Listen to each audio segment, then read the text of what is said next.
greatest players in the game. In 1966, he guided Saskatchewan to its first ever Grey Cup championship, and his name became synonymous with football in the province. He would take Saskatchewan to 2 more Grey Cup appearances.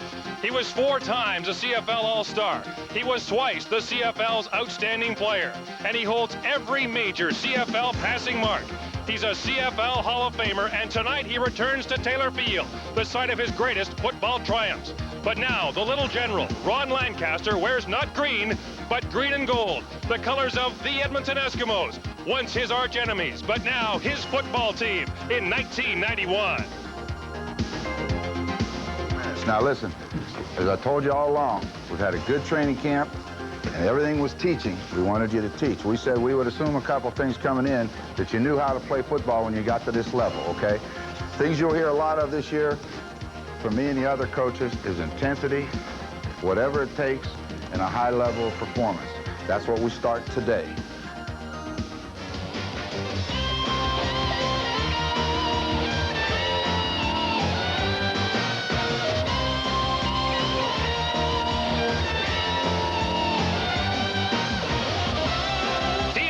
Presents the CFL Game of the Week. Tonight's game brought to you by Diet 7-Up. It's cool to be clear. It's a beautiful night in southern Saskatchewan as you take a look at downtown Regina. The Roughriders prepare to play host to the Edmonton Eskimos.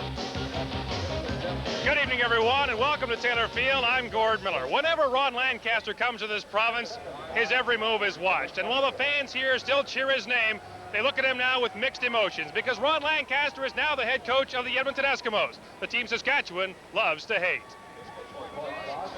Well, it's something that I always wanted to do. You go all the way back to high school, I'd always wanted to coach more than play. And I didn't want to wake up 5 years from now, maybe not getting the opportunity to do what I always wanted to do. And felt the time was right and the opportunity was right, so why not? Let's go ahead and do it and have some fun. There's a lot more of this rivalry than Ron Lancaster, though. These two teams have met in the playoffs each of the last 2 years. Each team has won once. And for more on tonight's matchup, let's go to the men who will call the action, John Wells and Leif Pedersen. No doubt about it, Gord. It is a lot about Ron Lancaster's homecoming here tonight. Leif, I wonder if Ron will be able to find his way to the eastern sidelines over there. He's never been over there. Well, I think a little longer walk, but he'll find it there. You know, it's a great night. It's like a love in here. You've got the 66 Grey Cup Rider team. They're back for a reunion. Ronnie's back, head coach of the Eskimos. I mean, are the guys are they ready to play or what? I hope they are. I trust they will be playing tonight. The key to Saskatchewan's success this season is going to be the best quarterback to come along to a Rough Rider team since Ron Lancaster, and that's Kent Austin. He has to have a good start and a solid season. Well, I think so. I mean, it's safe to say every team wants their #1 quarterback to have a great year, but I think it's even more important for Saskatchewan because they will not dominate a lot of teams with great defense or great special teams. So it's imperative that Kent Austin have another great year. You know, last year he threw 27 touchdown passes.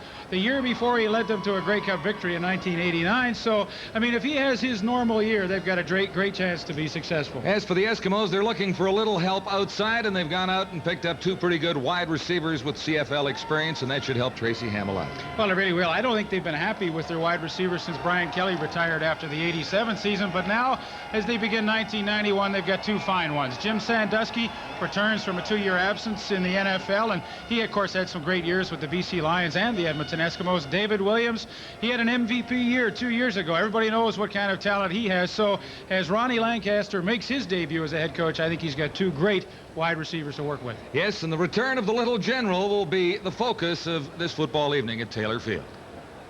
It's a great matchup of teams, and of these 2 players, Enos Jackson and Ray Elgart don't like each other. We'll be watching them all night long tonight. Coming up next, it's Saskatchewan, it's Edmonton, and it's coming up live on TSN.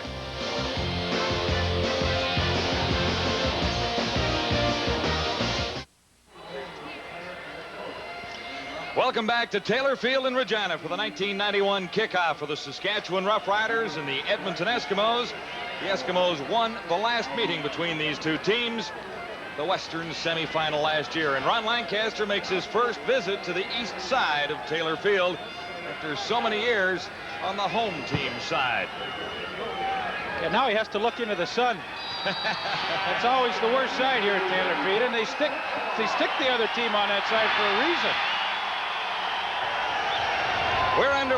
This is Albert Brown on the return for the Saskatchewan Roughriders, and Brown has a blocker in front. In fact, a couple of them. Brown could go all the way. He does. Albert Brown, the opening kickoff is a touchdown for the Saskatchewan Roughriders.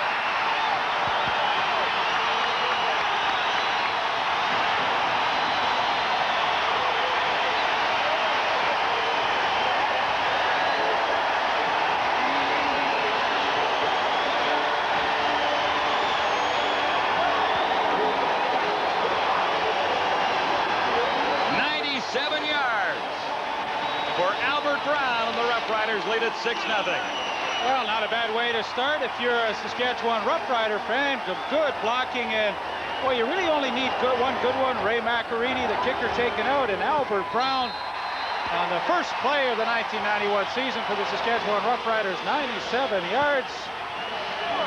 Whoa. Convert good, 7-zip. That didn't take long. Have not seen that for some time.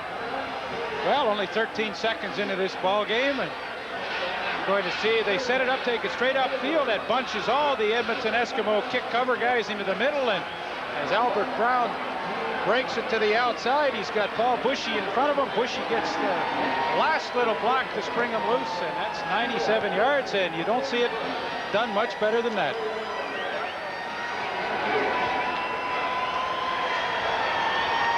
So a great beginning for the Roughriders to kick off this 1991 season. The Eskimos have not won a game at Taylor Field since 1987. They have lost 5 in a row here. Well, considering that the Roughriders didn't return a kickoff for a touchdown last year, they've improved in that department this year already. Let's see what Craig Ellis can do on the return for the Eskimos. Cut from behind near the 45. And Paul Bushy was there on that play as well to make the stop on Craig Ellis. So Tracy Ham leads the Eskimo offense out onto the field. 36 touchdowns in 1990. Well, it was a great year for him. That 36 tied a record that had been set a few years previous to that by Warren Moon. So, you know, Tracy Ham's in some pretty good company when he ties a quarterback like Warren Moon was. First down for the Eskimos. And Ham looks to throw, now decides to run. That's Tracy Ham's game, and he's out across the 50. A gain of 7. Perfect night for football at Taylor Field. 23 degrees, no rain in sight, and the wind really not a factor. Well, they've had so much rain out here. John Gregory said this is very unusual for them to be playing on a dry field. And you take a look at Tracy Ham. I know in talking with Ron Lancaster, he has really encouraged Tracy to do a lot of running. He feels that is the success of their offense, his running ability. Reggie Taylor on 2nd and 2.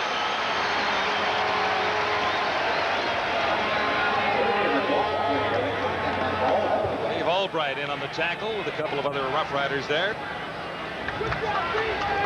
Well, pretty good penetration by that Saskatchewan Roughrider front four, and they hold Reggie Taylor short of that first down. A couple of new additions to the front four, the Saskatchewan Roughriders. Wayne Drinkwalder gets a chance to start, and so does non-Bankhead, number 72, Dave Albright. Well, he's been with them for 6 years in the middle, and pretty tough customer, and he made a good play to keep Reggie Taylor short of that first down.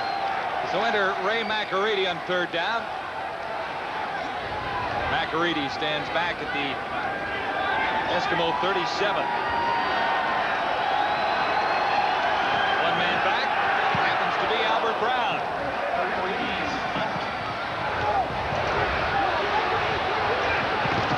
No opportunity for Brown, but he does draw a flag. 39-yard kick by McAreedy.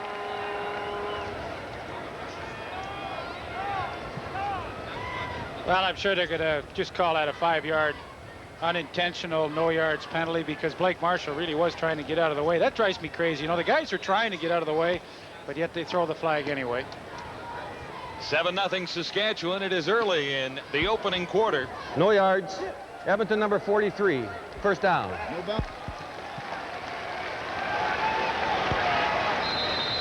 Jed Roberts is number 43, and that turned out to be the costly penalty, 15 yards. So it'll be 1st and 10 from the 34.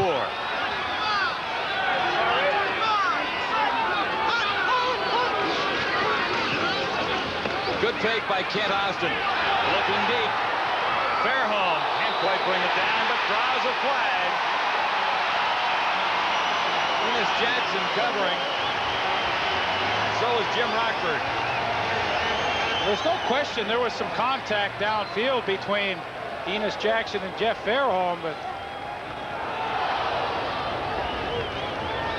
the Rough Riders pick up a lot of yardage on that play. Forward pass interference. 39 Edmonton number yards. 29. First down. You can see the tail end of this. See the right arm of Jackson pushing in there on Fairholm, and referee said that's just a little too much. Called it a 39-yard penalty, and Don Narcisse on the receiving end of that Ken Austin pass for a gain of a little better than 5. Up front for the Saskatchewan Roughriders, just about the same as last year with one exception. Chris Giaskas at left tackle, and everybody else is back in the same spot as 1990. Boy, you look at Roger Aldag and Bob Poley, between them 30 years experience. The receivers, the only change really, Willis Jaycox at the one wide receiver spot, everybody else back. Lucius Floyd in the backfield. He's an exciting running back. Fairholm was the intended receiver, and he ran right into the post. There's a flag down. It's safe to say that was the old post pattern. The or old what? post pattern. Run to the post, but you're supposed to stop, Yeah. aren't you? Well, Kent, you know, he's accurate quarterback. He says go to the post, and I'll throw it right at the post.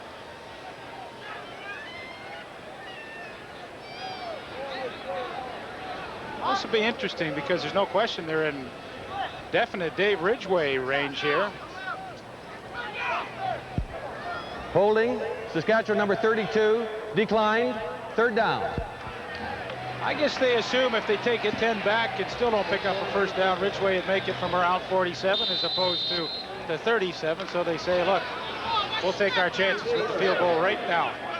Ridgway was 9 for 9 in preseason field goal kicking, and last year he had an outstanding season. A perfect so far in 1991, Dave Ridgway. So the Saskatchewan Roughriders jump on the Eskimos early and lead it 10-0. Back at Taylor Field in Regina, Saskatchewan. Season opener for the hometown Roughriders against the Edmonton Eskimos. And Saskatchewan leads it 10-0. An opening kickoff return of 97 yards by Albert Brown gave the Roughriders an early lead. John Gregory has something to smile about early in the 1991 season. Gregory in his 5th year as the Roughriders head coach. And he really hasn't had to make a lot of changes in the offseason. A couple on that defensive line, one in the defensive secondary where Larry Hoke moves out to the corner and Sonny Gordon comes over from the Hamilton Tiger Cats. But really a veteran team with which he has to work, and that's always kind of nice. As opposed to last night, we saw poor Bob Obelovich with 8 rookies in the lineup. It's a little different here in Regina. Kickoff rolls out of bounds in front of Craig Ellis. Back to the Albert Brown 97-yarder for the touchdown. That's the 2nd longest in Saskatchewan history. Kickoff. Back in 1971, Bobby Thompson took one back 115 yards. Bobby could run. Yeah, he was quick, wasn't he? Yeah, he was a great receiver, running back, and Number 26. Ronnie threw it to him a few times. Bobby Lee Thompson. Not the way Ron would like to have started this game. 10-zip early. The offense really hasn't been on the field for any length of time for the Edmonton Eskimos. But they've got a crack at it here now. This is Ellis on the return for Edmonton. Ellis out across the 45 to about the 47. Stopped by Pitcher and King. Number 89 is David Pitcher. 20-yard return for Ellis, and Ham gets another crack at it now. Well, last year, once again, he rushed for over 1,000 yards. 2nd year in a row that he'd been able to do that. In fact, broke his own record for quarterbacks rushing the football. His 36 touchdown passes as well indicated he had a super year, and expect this year to be no different. William receiving end. And then Tracy Ham toss, stopped by Suter. Looking up front at the Eskimos, not very many changes along the offensive line. Really only one. Mike Dirks moves in at left guard. And the rest of the boys were there last year. The receivers are brand new on the outside with David Williams and Jim Sandusky. And inside, Ellis and Gartman. Ham in some trouble. Got away from it. To the far side for Sandusky. Bobby Jurison putting a little pressure on the quarterback. Well, he was the sack leader for the Saskatchewan Roughriders last season, and once Tracy Ham breaks out to the outside, it's Jurison's job to try and run him down. He almost got him, but Tracy Ham, pretty tough to bring down in the open field like that.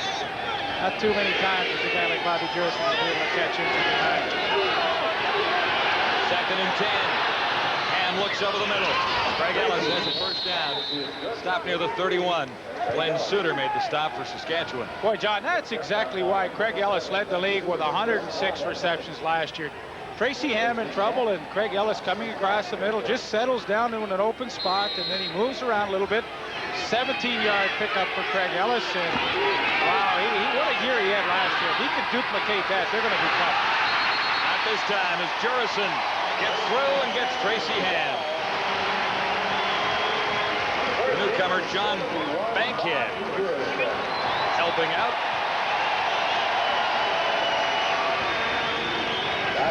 There is one newcomer on that front line, John Bankhead, just mentioned.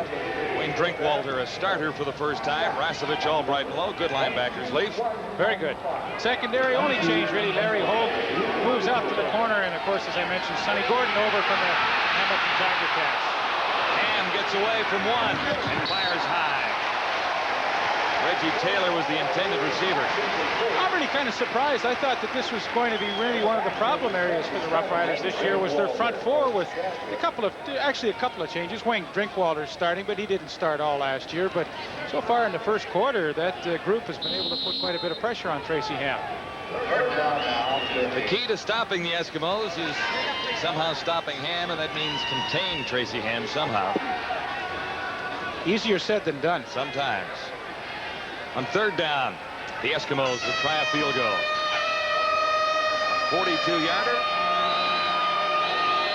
Ray McAreedy. Flags are down, so they'll... It was a time count. Time count violation. Edmonton number 4. 3rd down repeated. That's tough when you're kicking from the 42, and now you got to move it back 5 to the 47. The little things.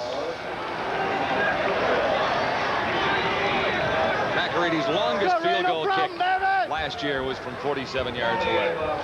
Well, any breeze that there is at Taylor Field tonight, it's a pretty calm night, but it is at the back of Ray McAreedy.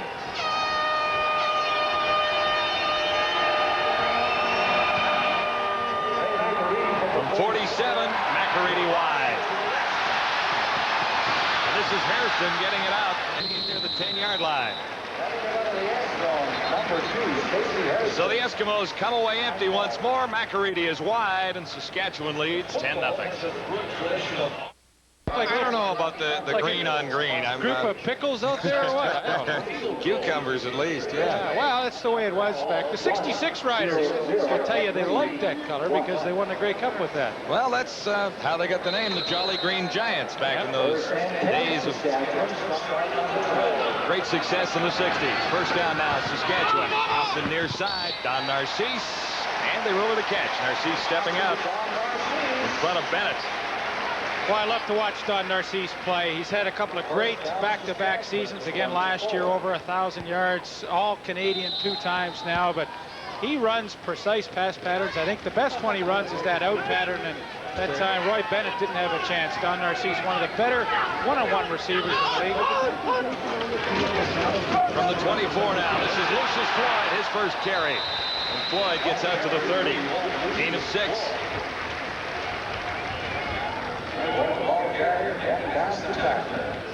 Here's what the Saskatchewan Roughriders are facing defensively for the Eskimos. A 3-man front for the first time. A big change there, Leaf.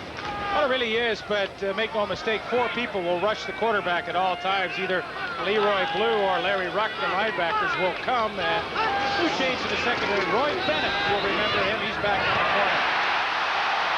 Elgard has a first down. He's out to midfield. Jackson made the tackle. 26 yards for Ray Elgard.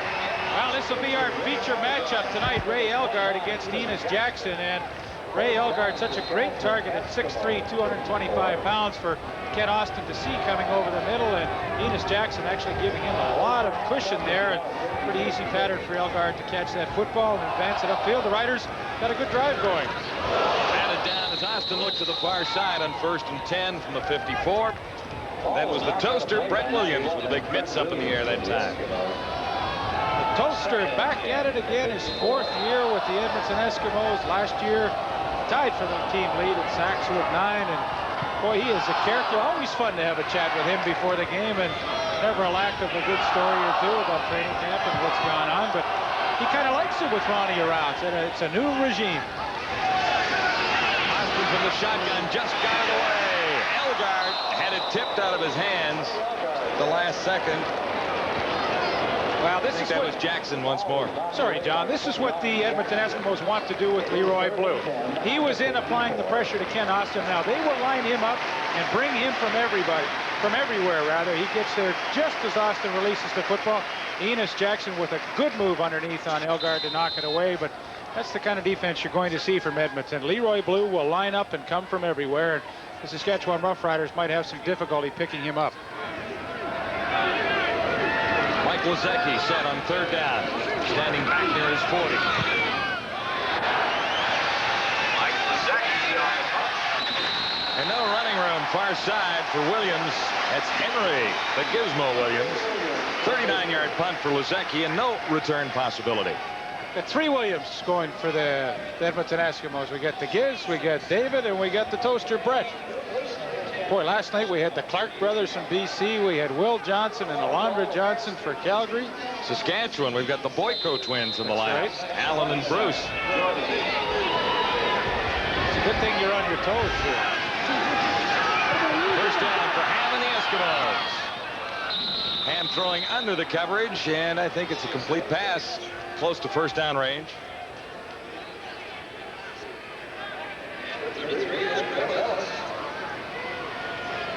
The Roughriders are throwing a bit of a new look at the Eskimos, trying to catch them by surprise with their front seven, some different formations and stunts, and they felt they confused the Eskimos in the first 2 series. Gain of 9, 2nd and 1, loose ball, Saskatchewan. Dan Rasevich has the recovery, and everything has gone the way of the Riders so far tonight. Well, you don't see Blake Marshall fumble the football too often, but a pretty good pop here knocks that ball loose. And Dan Rasevich, who's really blossomed at the outside linebacking spot the last couple of seasons, makes the recovery. Good hit by Eddie Lowe, the 9-year veteran from Alabama, knocks the ball loose. You're going to get a great look at it here. Here comes Blake Marshall right up the middle. The helmet's right in there, knocks the ball loose. And the Saskatchewan Roughriders have an enormous opportunity to add to their 10-zip lead. Nelson Jones on first down from the 32, from the 24 rather. Both teams really have the same kind of backfields. The big bruising fullback, Nelson Jones for the Riders, Blake Marshall for the Eskimos, and then the good fleet running backs with Lucius Floyd for Saskatchewan, and of course Reggie Taylor for Edmonton. 2nd and 4. Saskatchewan with 5:28 to play in the opening quarter. The Roughriders in the lead. 10-0. Austin with time. Look for Fairholm, and no one was home. That's Rockford, number 5, former Hamilton Tiger Cat, Jim Rockford. Jim Rockford coming over, signing as a free agent in the offseason, but it was great coverage, really, by Enos Jackson on Jeff Fairholm. Enos Jackson flipping mostly to the short side of the field tonight, and as Fairholm tried to break it back to the corner, Enos Jackson just held his ground and shielded him off, and no way that could be completed. Dave Ridgway enters. 1 for 1, this one from 25 yards away, and the field goal is good. 13-0 for the Saskatchewan Roughriders, leading the way on the Eskimos in Game 1 of '91. Last night, here in Regina, the Roughriders honored the members of the 1966 Grey Cup championship team, the first Rough Rider team to bring a Grey Cup title to the city. Of course, Ron Lancaster, as he was then, was front and center at the reunion, and he got some good-natured ribbing from his former teammates now that he's a coach of the Edmonton Eskimos. Now, if there was a curfew last night, some of the players might have broken it a little bit. I understand the celebrations went well into the night as the players rehashed their old memories. And before the game tonight, in front of the crowd here at Taylor Field, the members of this great football team were brought around in front of the fans in old-time cars, including Hugh Campbell, the former great receiver for the Saskatchewan Roughriders. All the players got a nice hand from the crowd here at Taylor Field, which honored one of its truly great teams. And the players all in attendance here, including Eagle Keys, a key part of that ball club, Ted Ernest, another member there. And in fact, a number of these players were asking after Leif Pedersen, who of course joined the Roughriders later on after that Grey Cup victory. Now back upstairs. Missed the Grey Cup by a couple of years, partner, didn't Yeah, you know, strangely enough, quite a few of those guys back for the reunion were teammates of mine. Clyde Brock, Don Banuk, Ted Kaczynski, Ronnie Lancaster, of course, George Reed, who's not there. Who else? I think I left some. Well, Jack Averchin, Ed McQuarters, fine. Yeah, quite a few hung around. I'm getting older, I think.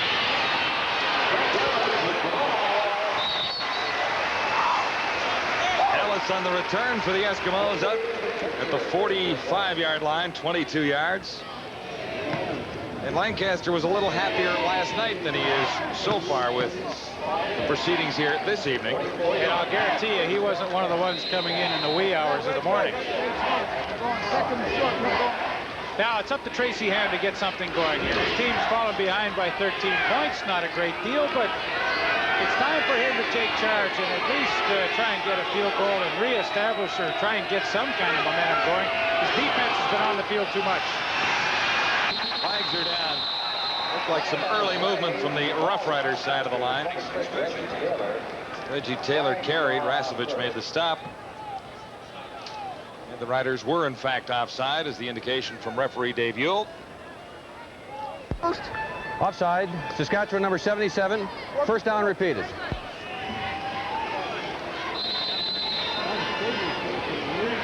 Offside called against him. Wayne Drinkwalter was caught a little over the line.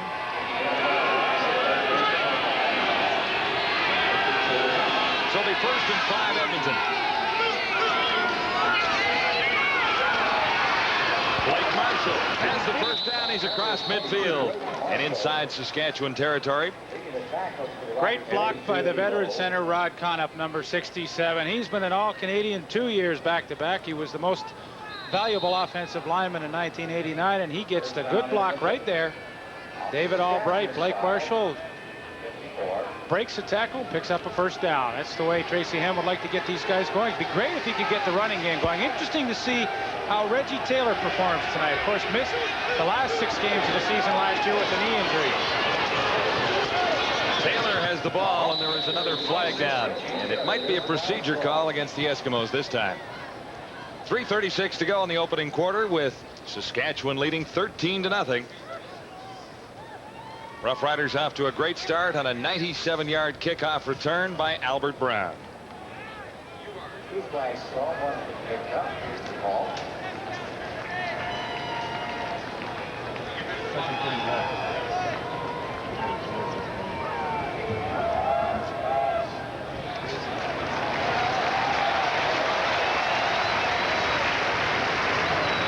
So that'll cost the Eskimos.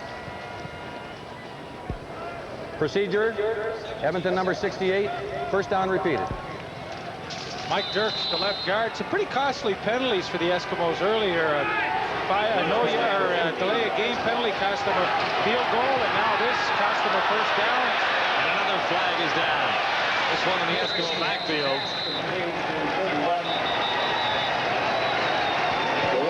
Jordan Gartner, I think, caught for holding.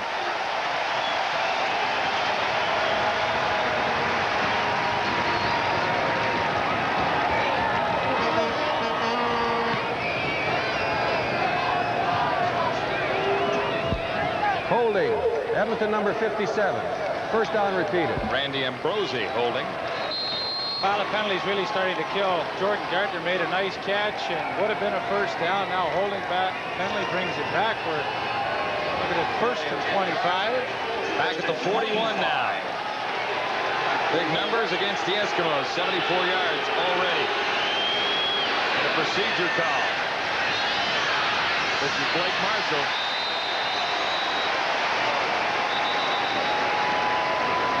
Richie Hall made the stop. It's going to be 1st and 30. Tracy Ham, he steps away from the center just a little too soon. That pulls everybody offside, and not the way he probably dreamt about it last night, the way it would be. I don't know if Ron was dreaming last night. I think that maybe a few butterflies coming back to open the regular season at the park that he filled so many times. Well, it's 1st and 30. It's funny when you talk to players, and I know I felt this way when I played. You know, before a game, you think about, you know, what you're trying. Edmonton number 8, declined, 2nd down. You think about what you're going to try and do, and I know the worst fears for the players and the coaches too is just not to screw up. And I'm sure Ronnie was thinking about that last night too. He was thinking, gosh, I just want to make the right calls from the sidelines and the right decisions, just not screw up. Williams can't make the catch. David Williams. Larry Hogue was covering.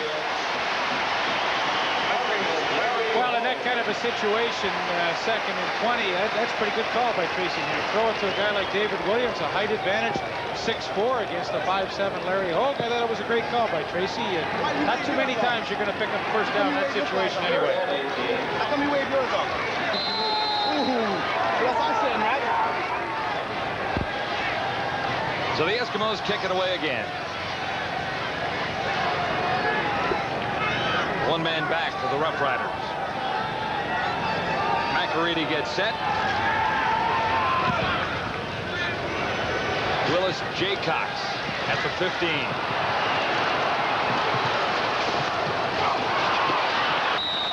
And I think I've spotted another flag back at the line of scrimmage, Lee. Hey, it's unusual when there's not a flag.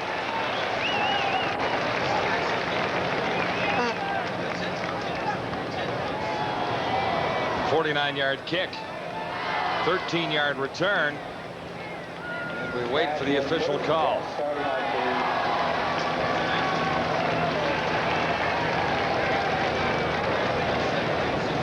Major foul, face mask, Edmonton number 5, 1st down. I think that's the 7th penalty in the 1st quarter against the Edmonton Eskimos. That's unbelievable. 7's about a normal total for a game. 89 yards, and that penalty on Jim Rockford. Saskatchewan 1st and 10 from the 42. Austin looking for Lucius Floyd, and off the mark. Al Benisic, Ted Ernest, 2 members of that championship team. Roughriders' first Grey Cup was in 1966 at Empire Stadium, 29-14 win over the Ottawa Roughriders. 2nd and 10. Saskatchewan from the 42. Lucius Floyd.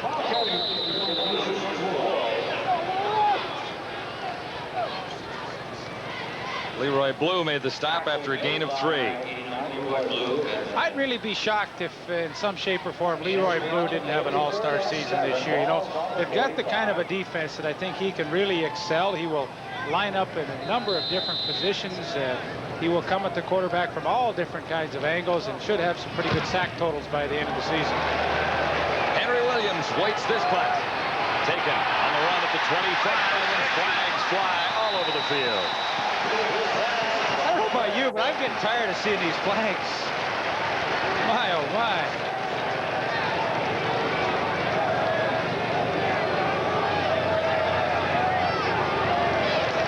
Eight-yard return will come back after a 43-yard punt. Well, I guess if they're committing it, they got to call it. Illegal block, Edmonton number 43, 1st down. Jed Roberts is number 43. There is the block. Remember Jay Roberts, tight end for the Ottawa Roughriders? Yeah, a few years ago. That's his son. Jed Roberts. A minute 14 to go in the opening quarter. 1st and 10. Eskimos from the 19. Good fake by Ham. Now he's in trouble and dragged down by Bobby Jurison. Another flag.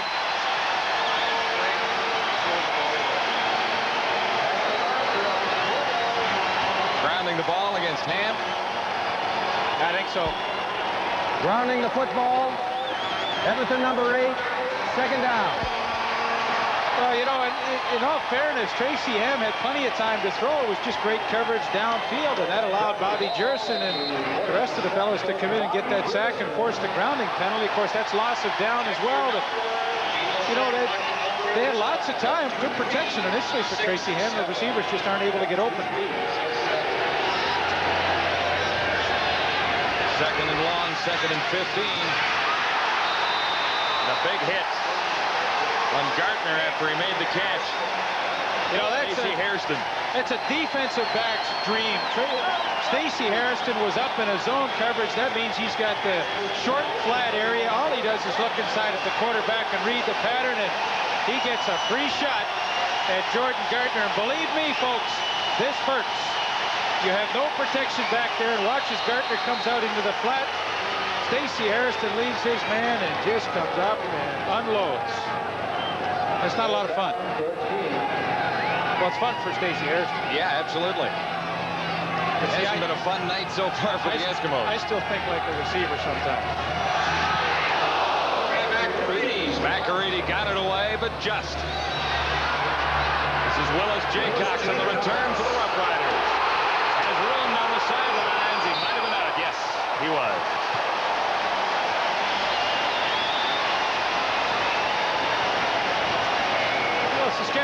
Saskatchewan Roughrider return teams on both the punts and the kickoffs are really luring all the cover guys from the Eskimos into the middle of the field and then all of a sudden breaking it to the outside. I mean, you could throw a blanket around all the cover guys from Edmonton.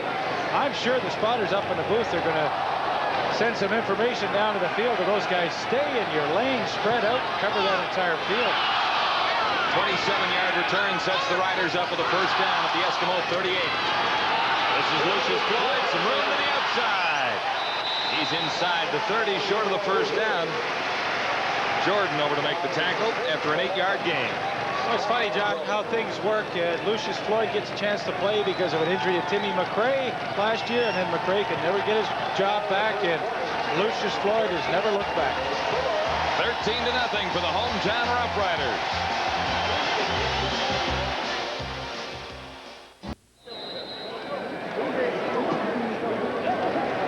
Just a great opening quarter for the Saskatchewan Roughriders, who lead the Eskimos 13-0. It is 2nd and 2. Saskatchewan. Ball in the Eskimo 30. Wilson Jones should have the first down.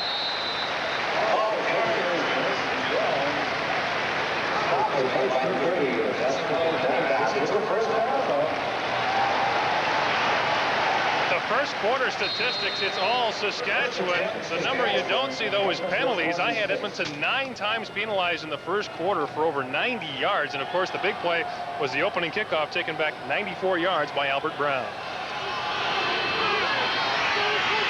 1st and 10 Roughriders now at the 26. Austin Lack. Over the middle, Elgard has it and scores! 26-yard touchdown. Ray Elgard, 2 big catches so far tonight.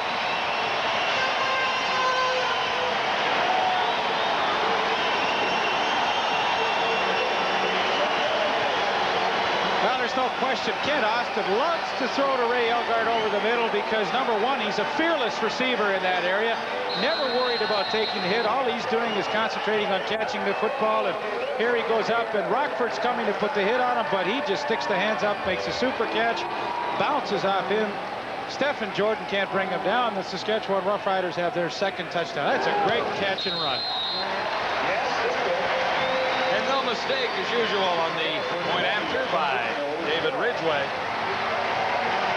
You know, you usually don't think of receivers as like hard-nosed, but I mean, what a perfect description for Ray Elgard.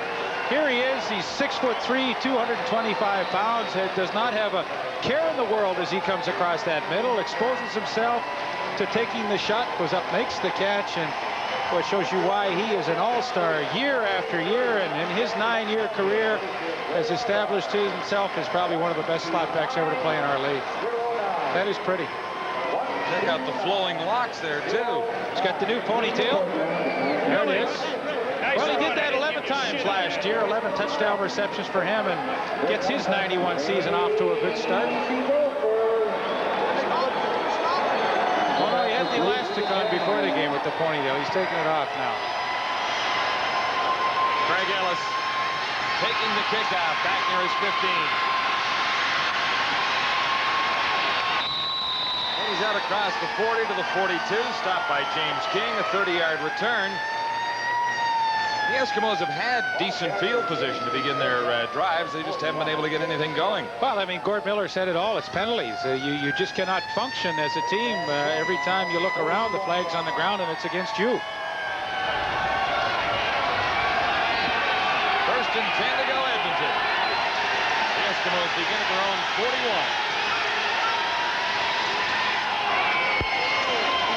Sandusky halfway to a first down. Richie Hall made the stop. Mark at a 6-yard gain, 2nd and 4. Nice to see Jim Sandusky back in the league. 4 great years with the BC Lions. Spent 1 with the Edmonton Eskimos before he took off for the Seattle Seahawks of the NFL. Didn't work out very well for him down there. Injured most of the 2 years he was there, but he said he had an opportunity to work with Steve Largent, who was one of the greats to play in the NFL, and he said that experience was just invaluable for him. 2nd and 4, Edmonton. 47, and to the far side. Sandusky has a first down. A few to spare. Forced out by Larry Hogue. 18-yard gain. The Roughriders scoring drive covered just 38 yards, takes just 59 seconds as Ray Elgard gets the touchdown. And by the way, Edmonton fans, if you think you've seen this before, you have. Last August, Saskatchewan built up a 30-point lead over Edmonton in the second quarter and went on to win 49-24. First and 10 Eskimos at the 45. Ham goes deep. David Williams, and he makes the catch. Down to the 4-yard line in front of Larry Hogue. Nifty little 41-yard pickup. Well, I like the idea of the play action because it allows Tracy Ham to freeze the linebackers, and then he gets a good vision downfield to pick out. See David Albright, he's frozen. Ham just steps back, and Williams such a great target. You know, this is a bit of a mismatch. I mean, no disrespect to Larry Hogue, but he's only 5'7", and Dave Williams is 6'4", and a notorious leaper. He can go up over the top of defensive backs, and that was a great catch he made. Kind of an off year for him last year, as you saw his numbers, but they're looking for big things, obviously, from him this year. Eskimos first and goal to go from the 4, but a flag comes down as Marshall crosses the line.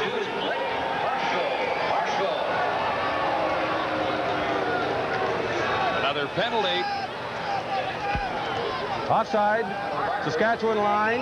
Declined. Touchdown So the stand. touchdown will stand for Blake Marshall. Blake Marshall led the CFL in this category last year, rushing touchdowns with 12, and pretty easy trip into the end zone for him. Good block from the right guard, Randy Ambrosi. He actually wipes out 2 Saskatchewan defenders, and that allows Marshall to get into the end zone. And oh boy, did the Edmonton Eskimos ever need to answer that last scoring drive with one of their own. 20-7. As McEready adds the point after. They're back in it. Back in the ball game.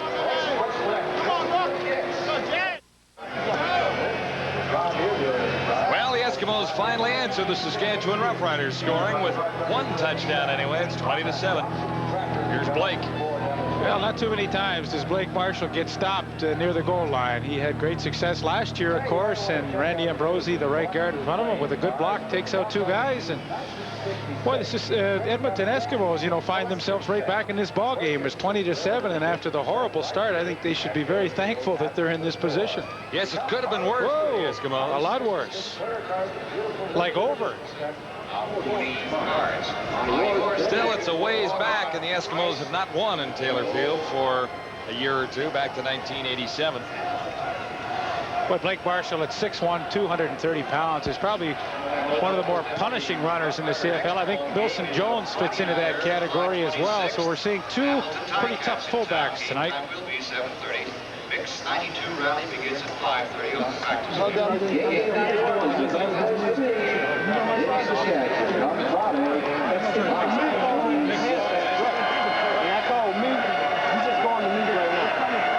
Defensive coach Ted Heath talking to the Roughriders on the bench.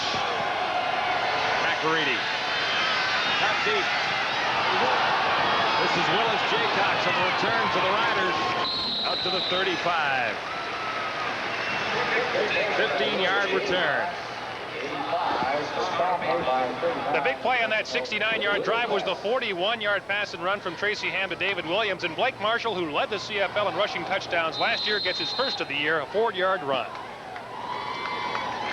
1st and 10, Roughriders begin this drive from the 35. Lead the Eskimos 20-7. 12 minutes remaining in the second quarter. Get out to the far side. Narcisse can't bring it down. Covered by Roy Bennett, former Blue Bomber, who's back in the CFL after some time away. Well, he spent some time with Washington in the National Football League, but he had a couple of all-Canadian seasons with the Winnipeg Blue Bombers back in 1986 and 87. In fact, in 1987, Roy led the CFL with 13 interceptions that particular year. 6 years as a pro, and now in his first season with the Edmonton Eskimos. From the shotgun on 2nd and 10, Austin. Look for Fairholm, and there's lots of coverage on Fairholm. Jordan was there, number 11. Really, the Hamilton, the Hamilton connection back in that Edmonton secondary. Stefan Jordan, number 11, Jim Rockford, number 5. Both spent a number of years with the Hamilton Tiger Cats and now in that Edmonton secondary. And this is not a good sign if you're a Saskatchewan Roughrider fan. Kent Austin down on the ground. But this is a good sign. He's up pretty quickly. Larry Ruck applying the hit to the Saskatchewan quarterback.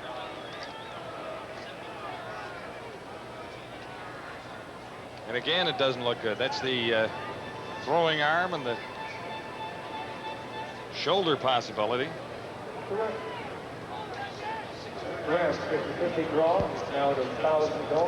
Let's go back and see if we can figure out what exactly happened to Ken Austin. There's Larry Ruck coming on the blitz, and he sticks the helmet right up into the right shoulder. In the middle of the throwing motion. Ken Austin, I would suspect Austin will be back in. That's one of those ones that they call the burner. Just kind of stings for a minute. Your shoulder goes numb, but in a couple of minutes after Ivan Gutfrein, the therapist of the Saskatchewan Roughriders, works on it, I'm sure he'll be back and ready to go. Thank you, Dr. Pedersen. Ah, well, I mean, little diagnosis. The burner. This is Henry Williams on the return for the Eskimos, and they'll start with good field position. Out across the 45 at the 47. Still, it is the Roughriders leading by 13 at 20-7. All-Canadian quarterback Kent Austin of the Saskatchewan Roughriders being treated on the sidelines.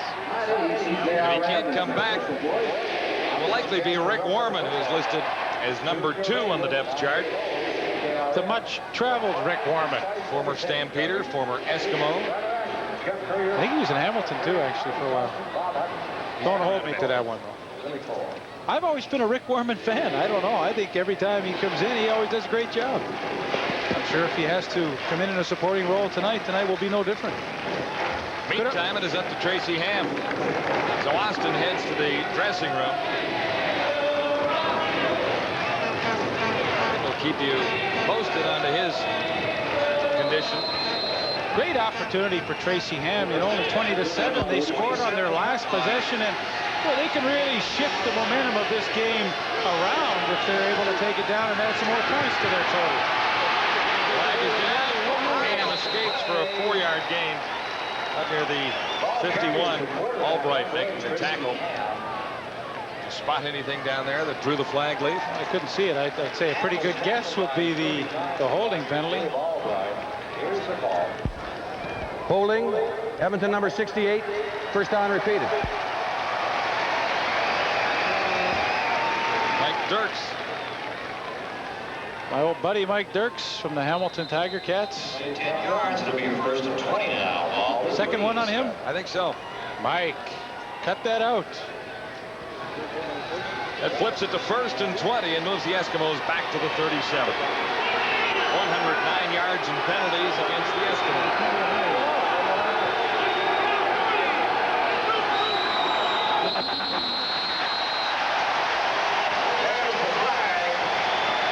And that's another one. Gordon. Time count violation. Edmonton number 8. First down repeated. Kent Austin has been taken to the Saskatchewan dressing room. He has what's called an AC sprain. His shoulder joint is sore. Now, they're not sure if he'll be back or not. They've got to test the severity of it. He can't lift his arm over his shoulder right now, so Rick Warman is warming up.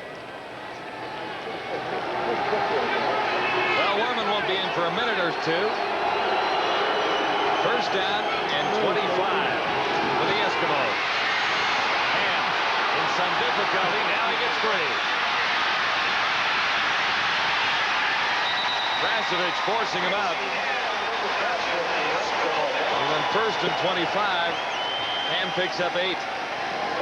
Well, I've really been impressed. I've been impressed with the pass rush of the Saskatchewan Roughriders tonight. They've been able to put a lot of heat on Tracy Ham. There you see Wayne Drinkwalder, 77, 72. John Bankhead, he gets some pressure. And then finally Dan Rasevich showing some pretty good speed.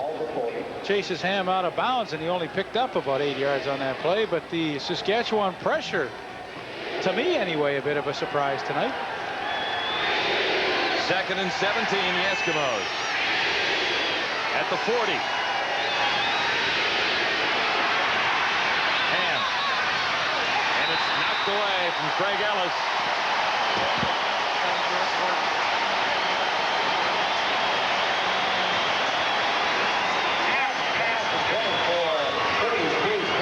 Gordon covering.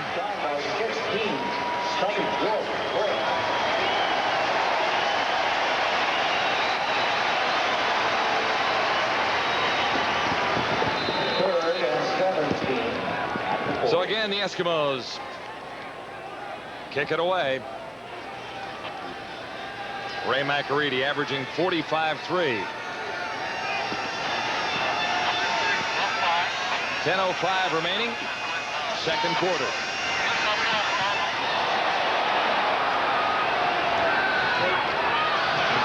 Willis Jacobs finds a hole up the middle and heads to the right.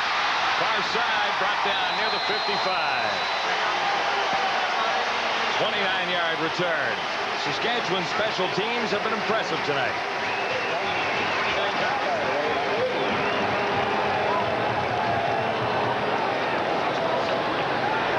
So the Roughriders begin another drive with great field position from the 55.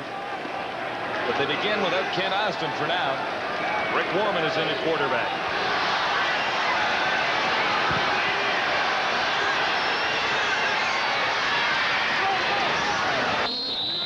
Jones carrying for Saskatchewan, a couple of yards for Jones.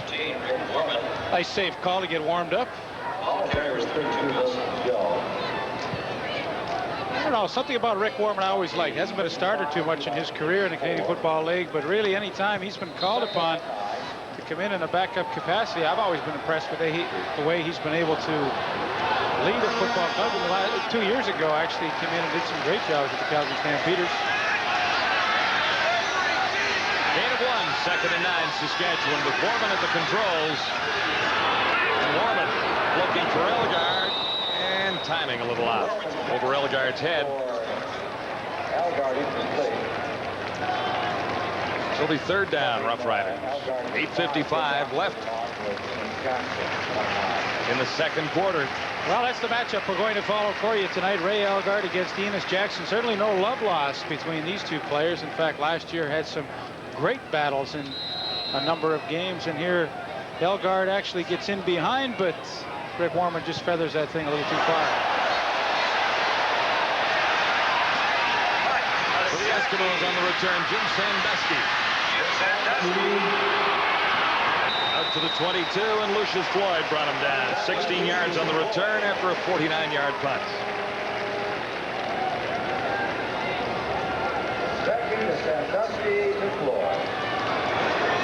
It'll be 1st and 10 Eskimos starting at the 22-yard line. Tracy Ham has the Eskimos at the 22.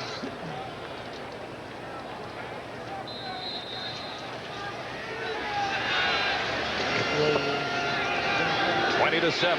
The Roughriders leading the way. Tracy Ham, 111 yards passing.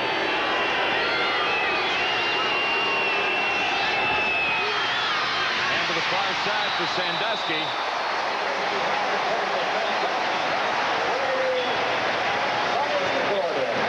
Well, there's no question for Ron Lancaster coming back to Taylor Field tonight. It must have been a pretty emotional thing for him, and we talked to him about that before the ball game. You know, I was kind of excited about coming here. I feel that I know playing in Taylor Field in Regina is a hard place to win.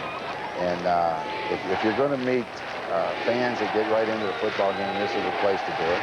So I think when you put those two things together, it's a good test for us. It's a good test for me. It's a good test for our football team to see how well we can respond to the pressure, because the Riders always play well here, and you have to have a heck of an effort to do it. Those words rather prophetic before the game. Talk about a test. Yeah, it's a test now to see if they can come back. 20-7 here in the second quarter, but a real favorite here, no question about that. Ronnie Lancaster, favorite everywhere. Ray McAreedy has been busy tonight. And gets set to kick once more on third down inside the 10-yard line. Willis Jaycox is back for Saskatchewan. Standing there is 45.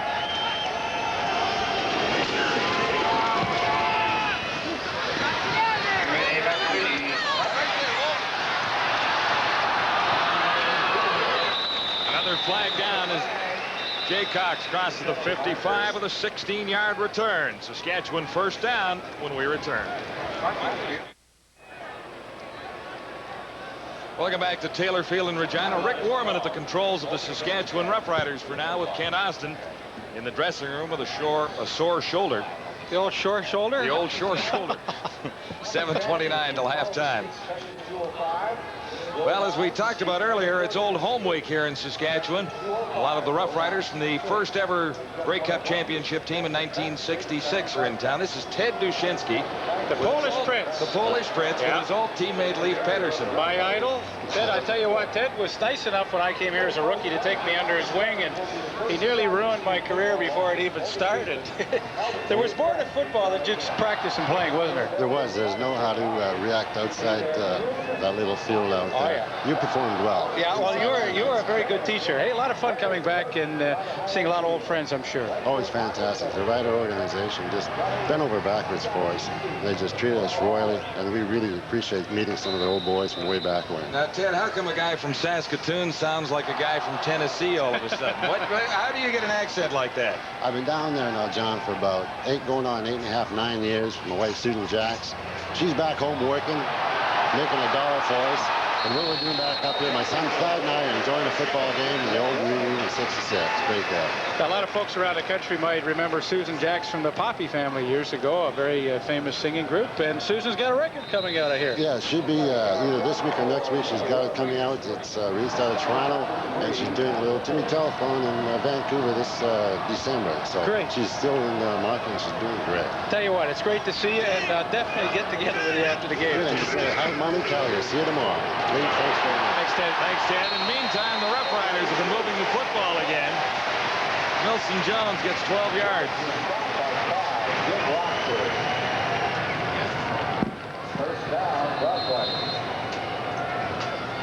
So another first down for the Roughriders. Out at the 52-yard line now. Boy, great to see some of the old familiar faces. You get a little sentimental, you know, and Teddy and I were such good friends, and of course Clyde Brock and all the fellas. I mean, I love it. We like coming to Regina, period. You and I both started our careers here, so. Yeah, Dushinsky led me astray a time or two as well. Oh, he knew how to do it. Don Narcisse was the intended receiver. I'll tell you, you know what I found about that group, and I was, of course, a lot of guys that I played with that were still on that 76 team that we had in the Grey Cup. There was always a fine line. We knew how to have fun, but we sure knew when the work time was there, and that's the way those guys played. And more wins than losses through all those Rough Rider years. Oh, there were some good teams. 2nd and 10, Roughriders at the 52. Saskatchewan leading 20-7.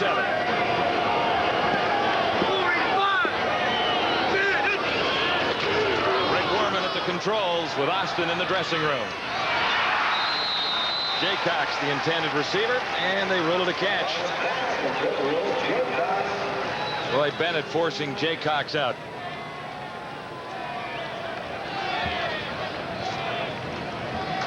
Well, it appears to me that Roy Bennett has not lost a step since he left here to try his luck in the National Football League. Here, one-on-one with Willis Jaycox, and he's right there with the close coverage. He knows where the first down marker is, and he knows Jaycox is not even close to it, so he allows him to catch that football, make sure he knocks him out of bounds, and then that forces Saskatchewan into a punting situation. This does not look good for Saskatchewan. Austin must have ice on his shoulder there.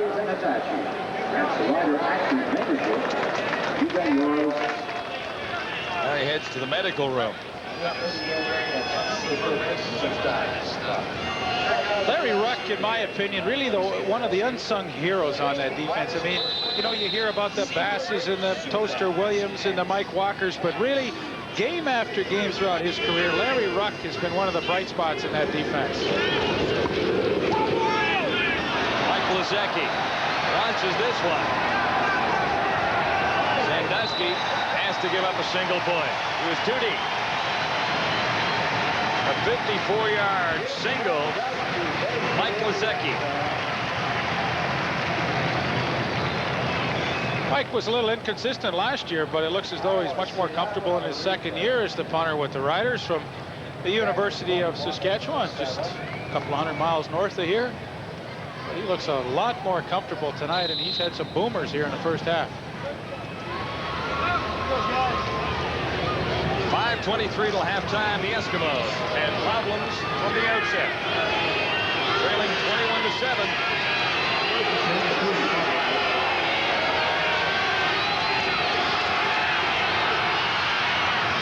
And over the middle for Craig Ellis. Eddie Lowe makes the stop after about a 5-yard gain.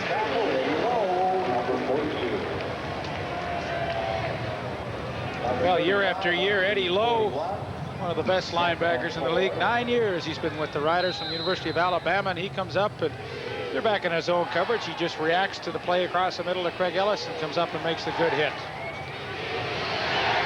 They mark it a gain of 6, 2nd and 4. Eskimos at the 41.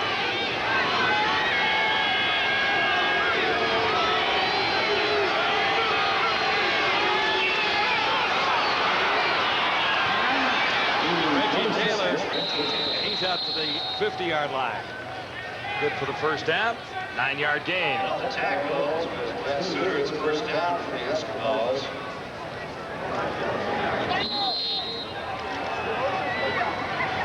Ken Austin will have his shoulder reevaluated at halftime. The good news for Saskatchewan fans is it is just a shoulder strain, nothing more serious. We'll take another look at halftime, but the doctors say it doesn't look like he'll be back tonight. First down for the Eskimos. Behind the intended receiver, Craig Ellis.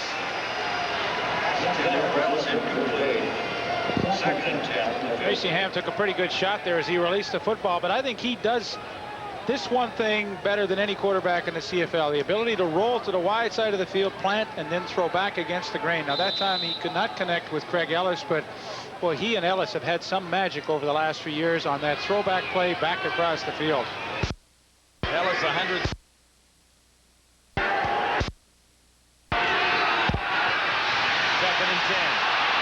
Away from the rush, going on the run. Ellis is open, makes the catch.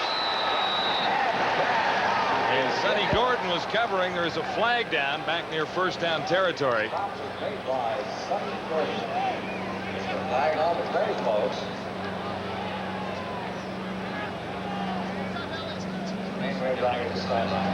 Interference against Saskatchewan, so it will be a 38-yard gain for the Eskimos. Forward pass interference. Saskatchewan number 2. Decline. First down. Sandusky away from the play. Is it Hairston drawing the penalty because it was back behind the play lead? I would say that's holding, interference, all of the above.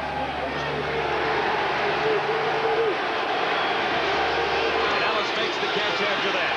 First down for the Eskimos at the 22. End zone look. Sandusky has the touchdown. A 22-yard touchdown, and the Eskimos are right back in this thing. Boy, are they ever. What a beautiful drive engineered by Tracy Ham and Jim Sandusky. I mean, we talked about him in the opening. They are happy to have him back because he adds that threat that they really haven't had in the last few years at that wide receiver spot in behind Larry Hogue. Tremendous concentration on the football because that was pretty good coverage by Larry Hogue. Can't do it much better than that, but Sandusky in his first game back gets his first touchdown. Good job, Tracy. Good job. So after a pretty shaky start, the Edmonton Eskimos find themselves right back in this one. 22-yard touchdown, and it's a touchdown separating these two teams. Jim Sandusky is back in the CFL. Well, 3 times he had 1,000-yard seasons in this league before he left. So he is back in a big way. Good job, Good job. Let's see how he works Larry Hogue to the inside. Watch, he'll break to the inside and then back to the outside, and Larry Hogue is all over him right here. And Sandusky fights him off. Great concentration to make that catch because Hogue Hogue had the arm right in there. I mean, you can't cover any better than that, but Sandusky just made an outstanding play. Side by side, the two new wide receivers on the Edmonton Eskimos. Gotta get a shot at Tracy. What's up, JJ? See, he knows where the bread's buttered. He said, get a shot at Tracy because that was a great pass, and he's right. Stay on good terms with your quarterback, Jaycox, unable to field the kickoff. Oh, yeah. Okay, he knew it. That's big time, Greg, because his hand moved. That's it. That was it, baby. Oh, man. Right back in the game, guys. Wait, all our fumbling around, we're right back in this game. That's right. You heard the toaster there. He's right. He don't work out there. Sorry, I'm giving you that. I'm not giving you the red and blue protection you're used to. That's okay. Hey, it'll come. It'll come. Now, when we do run trips, let's run something out here where you are rolling so you can get that stop back to him. You know? They went 2 on us that time. I went 2. But if we run on that trip side, though, if we run to that trip side and run something off of there, they're going to have to come 1 to come back and we get you. So whatever we got over there, like what, fans or 1s or 7s or something like that? Do some 1s and fans on a trip, we'll get those back. Interesting stuff at the Eskimo bench. We're back to the live action. Jaycox on the return for the Saskatchewan Roughriders.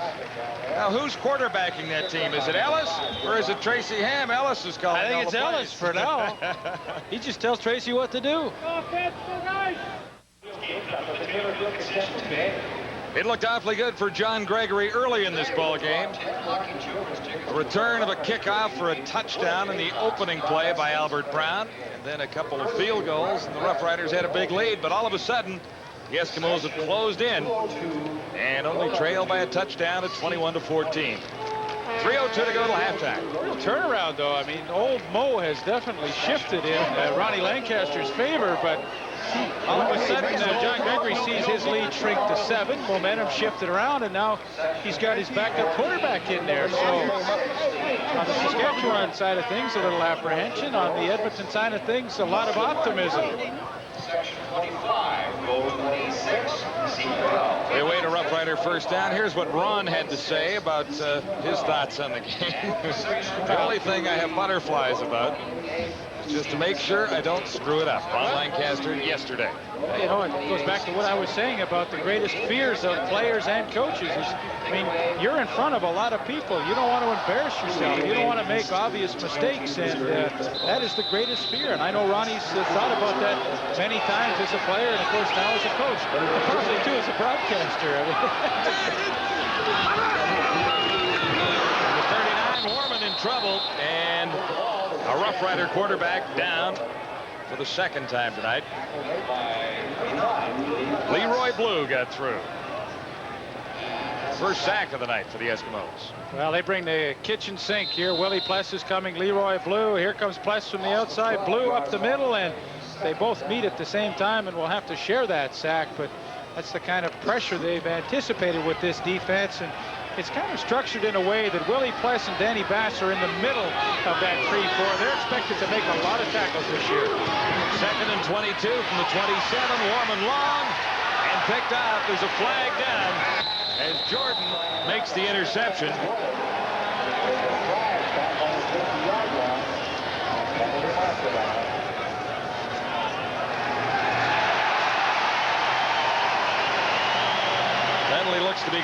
against the Eskimos.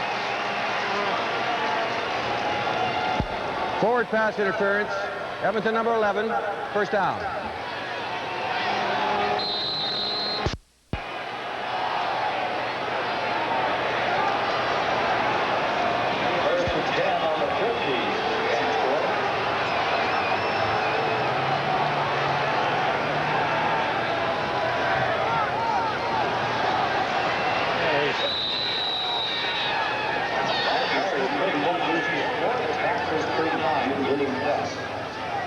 West making the tackle on Lucius Floyd. 2:19 to go till halftime. Well, Willie Pless signed as a free agent in the offseason, had a super year, in fact, an outstanding year with the BC Lions last year, where he had 107 tackles, could not come to agreements on a new contract, so he came over to the Edmonton Eskimos, and, well, you know they're happy to have him. 2nd and 9 for Warman at the 51. He's up to the 55. Dumping it off to Lucius Floyd. Enos Jackson made the stop. 1:58 till halftime.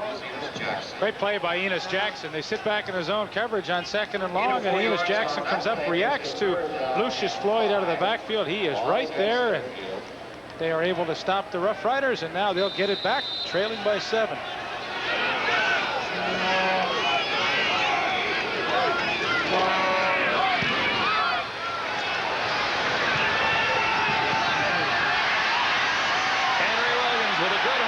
Turn here. Outstanding field position as he's got by Lucius Floyd at the 50. Stopped by Lucius Floyd. Good job, Lucas. Well, it gives every time he touches that football. I mean, you know he is one guy that can take it all away, and he gets Tracy Ham and the offense out. It's nice field position at their own 50-yard line to start this drive. So with 1:40 till halftime, the Eskimos get a chance to get even here. That's lots of time for a quarterback like Tracy Ham with a first down at the Edmonton 50. Ham looks deep for Williams, and Williams makes the catch. They were going to call interference anyway on Larry Hoke, no question about that, but what a super catch by David Williams. I mean, he's been notorious throughout his career for coming up these kind of super spectacular catches, and watch, he just straight down the field, nothing fancy about this pattern, but he really, Larry Hoke in good position right here, but the arms in too quickly. Williams makes the catch nevertheless. A 45-yard gain for the Eskimos, threatening to tie this thing up. First down, Edmonton. Saskatchewan 15. First down, 15. 1:21 to a half. The Eskimos down by a touchdown. And Williams, the intended receiver once more. Hogue covering, no flags. Well, there's a lot of contact between these two guys going down the sidelines, and David Williams complaining that he'd been interfered with. Larry Hogue saying, no, he's pushing off on me. And, Larry Hogue gets that left arm snugged right into the ribs of David Williams pretty near every time he runs that fly pattern. So it'll be 2nd and 10. Eskimos at the 15. Hogue and Williams have been going at it. Now 1:15 to go to half. And to his right, firing back. Craig Ellis has the touchdown. In front of Glenn Suter. Did you hear that? Flag racer, yeah. No flags? How about that? Well, you get paranoid, you know, every time you have a great play and it gets called back, but this one won't be coming back. Tracy Ham to the outside. Good sight lines for him to see his receiver downfield, Craig Ellis, and he comes up with a nice sliding catch for the touchdown, and the Eskimos are 1 point away from tying this ball game up. 21-20 right now. Oh, there you see the numbers from last year for Craig Ellis. Unbelievable, 17 touchdown receptions. So, Wellesley, it's brand new. All even. A 15-yard touchdown toss from Tracy Ham to Craig Ellis. They did that a time or two last season. Ham stayed over to help out on him. Ham and Ellis. Did he? Well, the pressure from Bobby Jurison, just doesn't get there in time, and Tracy Ham picks out Craig Ellis downfield. And interesting, I had a chat with Craig Ellis before the game, and an insight really into his personality. You know, he had 106 receptions last year, a phenomenal year, and he said, Leaf, I would love to cut that down to about 65 catches if I knew that Sandusky and Williams were each going to catch 65, and that would give us a much more balanced attack. It would give me more one-on-one coverage, and he said I would sacrifice those 40-odd receptions to have a better balanced offense. And I thought that was a real insight into his personality, a real team player. Spread it around a little bit. Oh, yeah. This is Willis Jaycox with 1:06 to go to the half, and the Roughriders will start from inside the 35 this time. 15-yard return by Jaycox. Stop made by 20, Roy Bennett. That got to be you, W. Right? You open in the middle? That's way over. Esky on Esky for sure. Next to Edmonton, the 34-yard We did a good line. call, though, because he ran 2 Eskys in a row. It was great that he rolled out on that, because we've been running everything back the other side. That's great. That's a hell of a call, Trey. Good job. No, that was a good call. Is he hammer? No. Now, Ronnie looks like he's having fun now. He didn't look like he was having fun in the first quarter, but now he's into it. Like, he's excited. Rick Warman for Elgard. And a Saskatchewan first down out of the 50. Well, isn't it funny how when a quarterback wants to try and reestablish something, he goes to a security blanket. In this case, it's obviously Ray Elgard.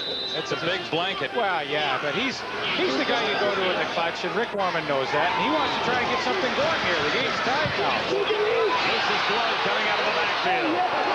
Floyd around 1, and he's got about 4 yards, maybe 5. Great block by Willis Jaycox on the outside to allow Lucius Floyd to go another 5 yards. What a block he threw. Second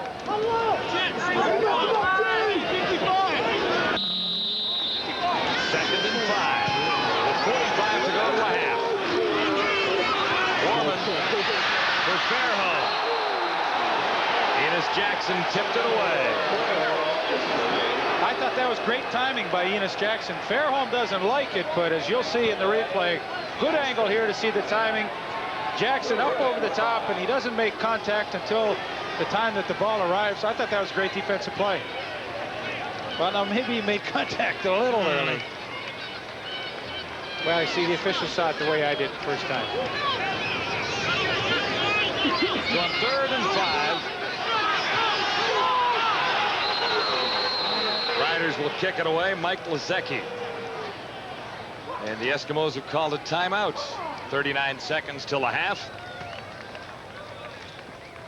That's okay. That's okay. That was a good play by Danny Bass to call the timeout, because they were going to get called for a time count violation, and that would have given Saskatchewan a first down.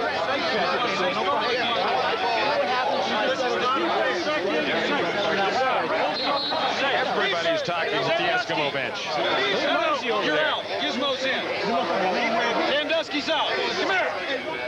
Well, these are the biggest transitions you have to make when you move into the head coaching capacity. All of a sudden, you're the guy that has to make all those decisions so quickly, and he's saying if he kicks it into the end zone, you know, Giz, you make sure you get it out. He won't have to worry about it on this occasion, but those decisions on the sidelines have to be made so quickly. And you get a lot of help from everybody around you. Do this, do that, do this, do that. You know, wow. That's why Ronnie's not wearing a headset. He's got it on there, but normally throughout the game, he will not wear it. He does not want his thoughts cluttered by a lot of people talking to him in his head. Trips right, 41. 32 seconds to go till halftime. The ball bounced out at the 14. That's where the Eskimos will begin the last sequence of the opening half. 21-21. The Riders had a big lead much earlier. They have lost their #1 quarterback for the time being. Kent Austin has a shoulder injury. Rick Warman is in relief.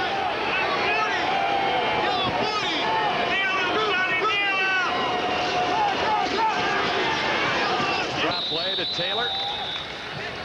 Ball carriers Reggie Taylor brought down by John Bank at 72. Now 28 seconds till a half. 28 seconds. Get him 6 yards on the run. It's 2nd and 4. Ball's on the 20-yard line. 2nd and 4.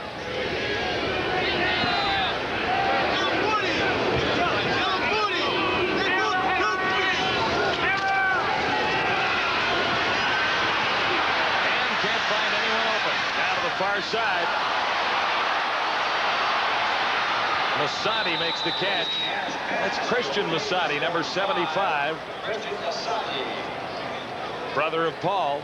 And a rookie from McGill University, and he does a great job because he's actually distracted by Jim Sandusky underneath him. You'll watch Sandusky actually tries to make the catch, and he cannot do so. Tips the ball to Christian Masadi, and well, he sure looks like he knows what to do with it when he catches it. His first catch tonight, and some pretty good speed down the sidelines, and all of a sudden, with 1 second left, it appears as though Ray McAreedy will have a chance for the Edmonton Eskimos, as strange as it may sound, to take the lead here in the first half. And 5 minutes ago, that hardly seemed likely at halftime.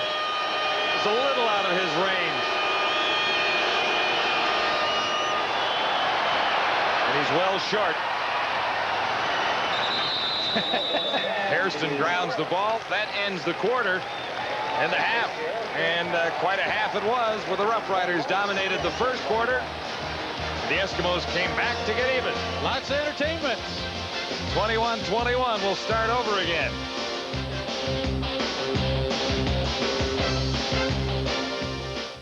At the half, the Edmonton Eskimos, Saskatchewan Roughriders are tied at 21. You're watching the CFL on TSN.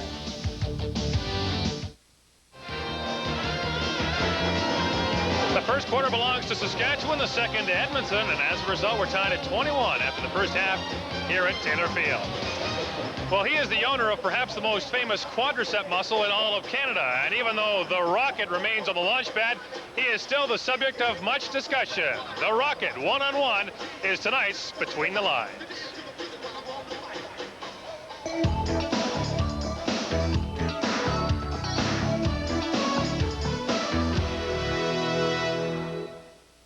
It's much deeper than that for us. It has to do with the league. It has to do with an identity, an awareness, things like that. We have a couple of characters. I was prepared for it, whereas back in school, it was like I didn't have to do it, and I knew I didn't have to do it.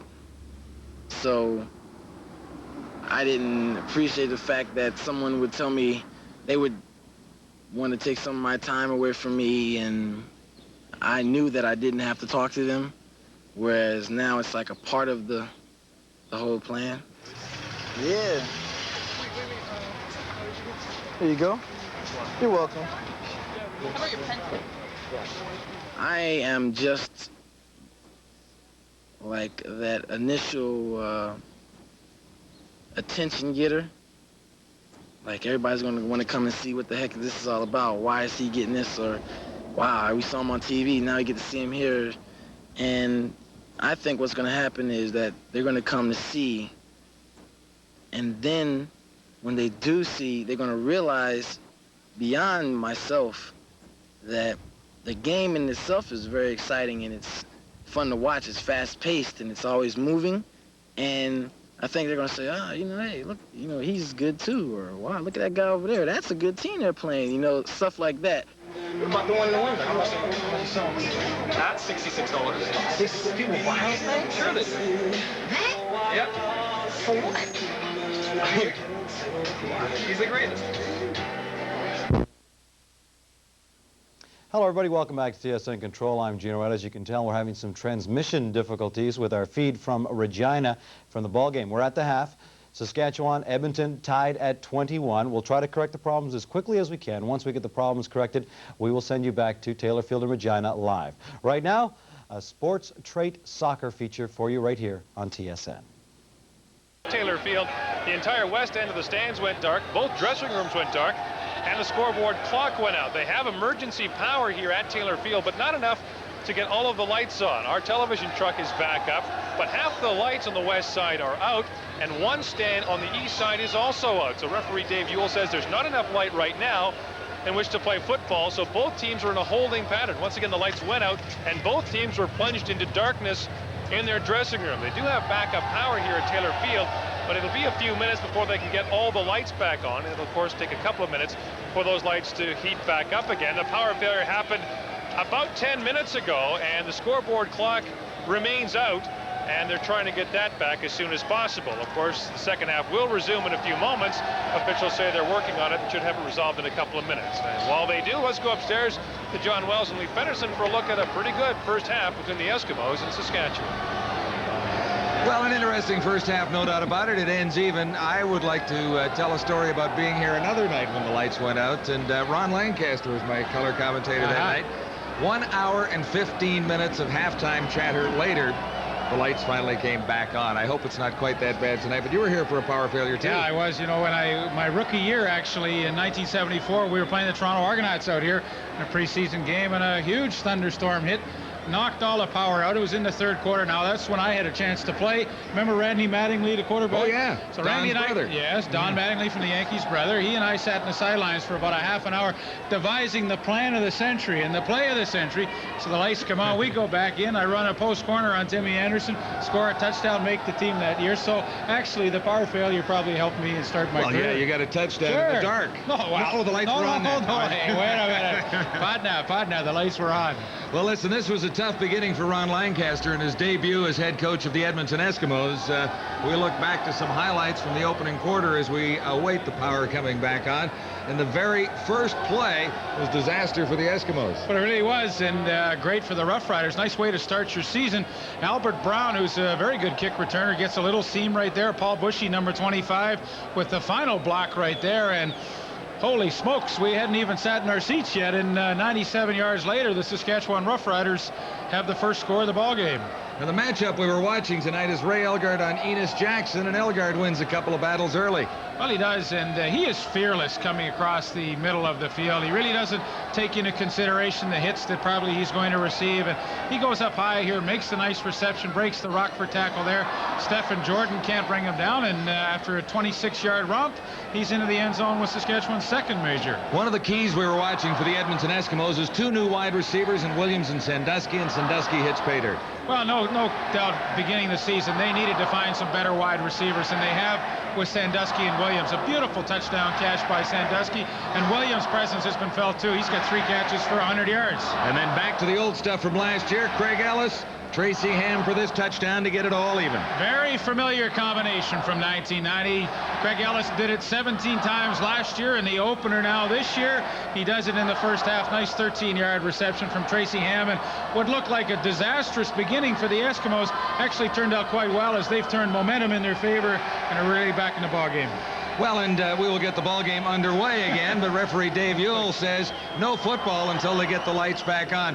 I can't remember the exact year that we were here and had the long halftime, Phil, with Lancaster. I remember the Tiger Cats were in the ballpark that night, and it was an hour and 15-minute halftime show. We prepared for about our usual 6 minutes. Oh, yeah. Well, no, I mean, between you and Ronnie, I'm sure there were plenty of stories to tell. Last year, in fact, we had one, did we not, in Winnipeg when the thunderstorms came in and knocked the power out there, and so we were off the air. But one of the trials and tribulations that we all have to put up from time to time in this business. The good thing is that we've got a great ball game going for us once we finally get back to it. Well, the scoreboard is dark right now, but we can tell you everything is even. It is halftime at Taylor Field. We don't know exactly how long halftime will continue, but it is 21-21. The Eskimos and the Roughriders in the season kickoff for both teams. Let's go down to Gord Miller. An hour and 15 minutes, you say. Well, we think we'll have things resolved before that. They still haven't been able to get the lights on in the west side stands, and they're not going to go until they do. And so when we come back, we'll try to shed a little light on the subject, figuratively and literally. You're watching the CFL Game of the Week on TSN.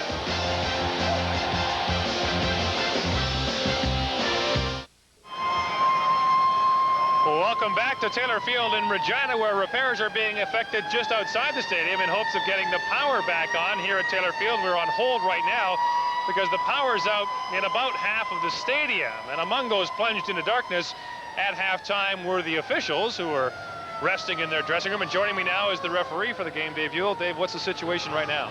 Well, the situation is it's a little too dark to play, and of course it's going to get darker as time goes on. So we won't start the game until the lights come back up. We have a league representative taking care of it upstairs. He'll let us know where we go from here. I don't know how long we'll be waiting. They haven't given you any indication of what happened or how long it'll be? No, that's correct. I don't know how long it'll be at this point. If some of the lights come on, is there a possibility you could go ahead then? There's a possibility. I think we'd need about 3/4 power at least, though, you know. What do you do with the players in the meantime? Would you send them back to the dressing rooms? Or? No, we're going to let them stay out here, keep loose, you know, keep walking around, stuff like that. Hopefully we'll get going pretty soon. If we have to cancel it for tonight, then that'll be a different story. Now, not that we want to delve into that possibility, but what would happen then? I'm not sure. The league representative would have to take care of that. I imagine it would be picked up at a tomorrow or later date. Any experience in electrical work? No, I'm not an electrician at all. Me neither, so we'll let the experts work on it. Dave Ewell, the referee for tonight's game, and we continue in a holding pattern, waiting for someone to get the lights back on here at Taylor Field. Let's go back upstairs to John Wells and Leif Pedersen. Leif, I'll go back to my story of being here at Taylor Field a couple of years ago with Lancaster. And the question to Ronnie was, have you ever been through an experience like this? And Ronnie went into a long description of a game he played with the Saskatchewan Roughriders against the Hamilton Tiger Cats. Lights were out and nothing could go on. And Lancaster embellished the story, carried it on for quite some time. And finally, they sent in another guest, someone for us to chat to. And I turned around, it was Joe Zuger, and I asked Joe the same question. No. Yeah. And he didn't tell us it. No. It was Lancaster versus Zuger in that particular game, and Zuger went on to explain the exact same situation and the exact same evening they had played together, their most memorable night in Canadian football with something like this. Joe probably heard Ronnie's story and just repeated it. Now, I don't remember who won that game. That was back when both were playing. But anyway, we do have a power failure here at Taylor Field. And we are awaiting, I guess, construction crews or somebody to come along and get this power back underway, or back on, so we can get this football game underway. Maybe Gord Miller has more down at field level. John, I think your 1 hour and 15-minute record may just stand. Some of the lights on the west side of the stadium have started to come on. It'll take a couple of minutes for them to heat up, but now it looks like about 3/4 of the lights on that stand are on. The problem is still the east side stand, where no lights are available yet. But the good news is there's a little more light on the subject, and we should have more for you in a couple of minutes. But the signs are encouraging here at Taylor Field. It's even at 21, and we'll be back with more from Regina when the CFL Game of the Week continues. Welcome back to Taylor Field in Regina, where some of the lights have come on, but not enough to keep us on the football field, so we remain in a holding pattern. Let's recap the scoring from the first half of action. The very first play was the kickoff, returned by Albert Brown, 94 yards for the touchdown. That made it 7-0. The Saskatchewan Roughriders came back with another field goal, 37 yards by Dave Ridgway to make it 10-0. And before the quarter was over, it was Ridgway again from 25 yards out. That made it 13-0. On the second play of the second quarter, Ken Austin hooked up with Ray Elgard for 26 yards. That made it 20-0. Then Austin left the game with a shoulder injury, and Edmonton started on the long run back. Blake Marshall goes in from 4 yards out. Edmonton on the board, trailing 20-7. Then Tracy Ham to Jim Sandusky, a great over-the-shoulder catch from 22 yards out, and Edmonton trailed 21-14. Then, after Tracy Ham went to David Williams for 45 yards, Ham hooked up with Ellis for a 15-yard touchdown. That made it a 21-21 score, and that's where we are right now. And so here we are remaining at Taylor Field, waiting for the lights to come on. And when the lights went out, we were unable to show you all of that feature on the Rocket.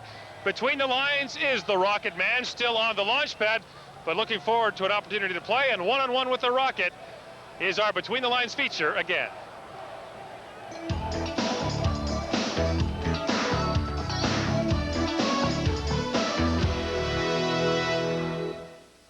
It's much deeper than that for us. It has to do with the league. It has to do with an identity, an awareness, things like that. We have a couple of characters.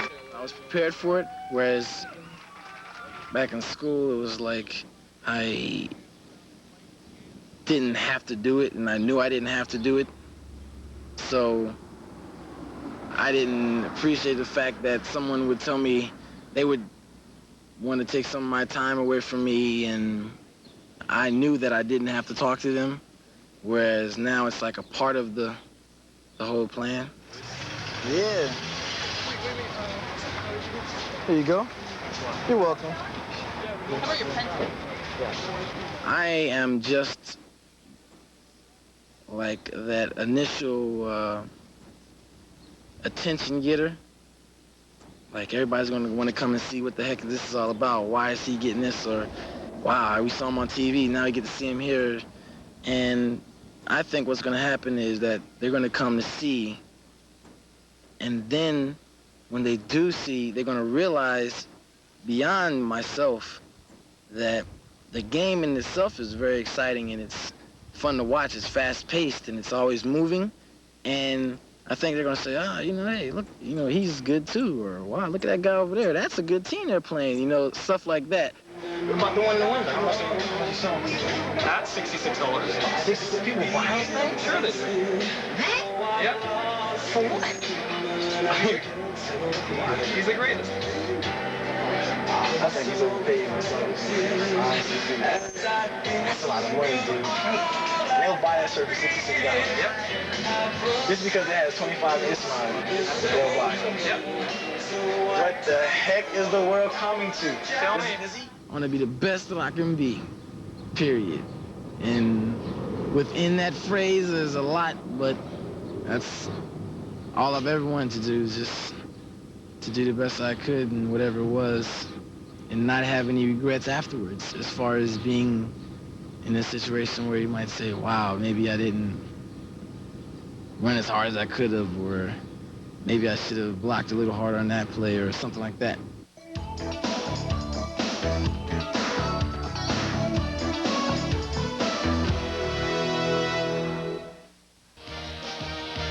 Welcome back to Taylor Field in Regina, where some of the lights have come on, but not enough for us to play football. The intermission continues here. And with us now is the star of that 1 hour and 15-minute fill with John Wells, Ron Lancaster. Ron, right now dressing rooms are a concern. Saskatchewan has lights and you don't. Well, my argument is just like the telephone. If one side's phone goes out, the other side has to turn theirs off. Well, we don't have any lights in ours, so why should we go sit in a dark room where it's hot? If the lights were on, we'd go sit in there. What'd you tell the players now? What are you saying to them? And what do you say? Get them come out ready to play football, but you can't play if you can't see, and it's only going to get darker. So really, there's not much you can say. The extended halftime, perhaps a disadvantage for your team, which had so much momentum going into the intermission. Yeah, we want to come out and get started and keep going. We finally got things turned around after we put ourselves in a big hole. So, when you get something going, you don't like to turn it off. You've been around here for a few years, and you've seen what can go on here. What's your best guess? They got to find it first. I don't know if they've even found where the problem is, but there was nothing you can do, so you just sit and wait it out. I have no idea what the problem is. They say it's not in the stadium, so that's all I know. Tell us about the first half. A nightmarish start in the first quarter, but how did you settle the guys down? It's just a matter of, you can't take a lot of penalties, and you got to cover kicks, and if you don't cover kicks, they're going to kill you. Everybody knows that. Special teams are a third of the game. We didn't operate very well at any phase of them. Finally, the offense got going, and then when you get your offense going, it gives your defense a rest. And I think we've changed the momentum, and now it's a matter of us taking advantage of it. Ron, it must feel great to be back on the sidelines. And how is it getting the competitive juices flowing again? I think they got going tonight. I got a little upset at a couple things, not necessarily our play either, but yeah, they're back. Ron Lancaster, thanks very much, and we'll wait. Yeah, having light, we'll pass it on to others, right? Ron Lancaster, head coach of the Edmonton Eskimos. Now for more on what's going on here at Taylor Field, let's go upstairs to John Wells, who is with Gord Johnson, the supervisor of officiating. Well, Gord, what precedent do we have for this? What are the possibilities of this game continuing tonight, or would we possibly wait for tomorrow if we don't get the lights on soon? Well, what's happened, John, is the power coming into the stadium seems to be the problem, and SaskTel is out there now working on it. I think we would probably wait approximately 3/4 of an hour or an hour, see what kind of power we do get back, or we may play the game with the existing power that we have. We would talk to the general managers and see what they would like to do. Now, is there enough light out there as we look at this field right now to play the rest of this football game? I think there's probably enough light on the field that the players and the officials would be able to continue, but I'm not so sure that the television cameras would pick up any kind of a picture, John. Well, television cameras might have a little problem in this low light level. Is there so there's nothing written in the rule book right now as to what we might do at this point? Do we have to talk to the commissioner or somebody like that? Yes, I would eventually try and get in touch with either Mr. Crump or Don Barker and just see what they would like to do in this situation. But I think we'll just sit tight for possibly an hour and see what happens, John. You remember any other incidents like this in your officiating career? As a matter of fact, there was one, and it was right here. It was approximately 12 years ago, and the complete stadium went dark. But what they did was they brought in a transformer, replaced it, and we eventually finished the game about an hour and a half later. And that was the night that Leif Pettersson caught the touchdown, I would think. Right, Leif? Absolutely. All right. Here's Gord Miller. Thanks, Gord. Okay, John. Thank you. All right, thanks very much, John. About 75 to 80% of the lights are now on. Not enough yet to play football. The Saskatchewan Roughriders are back out, ordered out by the officials because Edmonton still doesn't have lights in its dressing room. Well, we remain on a holding pattern for now, so let's go back to our TSN Control Center and Gino Reda.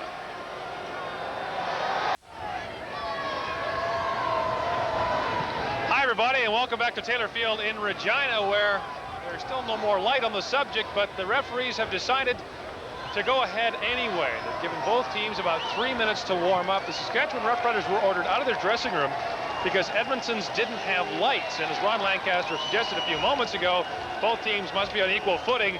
And so as a result, the Saskatchewan Roughriders came on the field. After a meeting at center field, both coaches decided they would go ahead and play the game. The situation is this: about 75% of the lights in Taylor Field are out. They feel the problem may be within the stadium, and if that is the case, it could be several hours before it's fixed. The scoreboard is still out. They don't know if they'll be able to get that back up at all, but both coaches have decided that they can play under these conditions.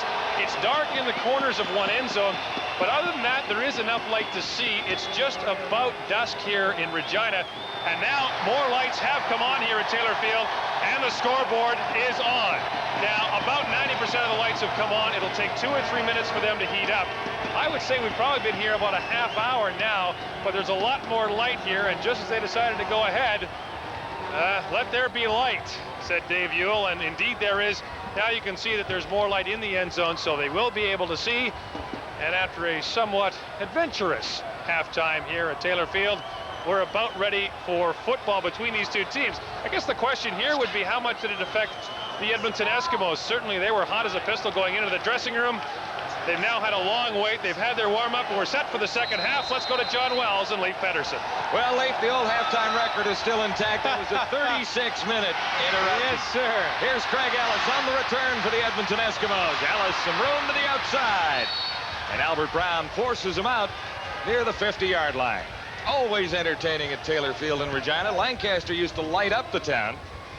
And tonight when he came, the lights went down. Oh, that's a good one. I Yeah. like that. I like that. Well, Craig Ellis had a big touchdown in that first half to tie the ball game up. And so we are nicely underway now after about a 45-minute delay.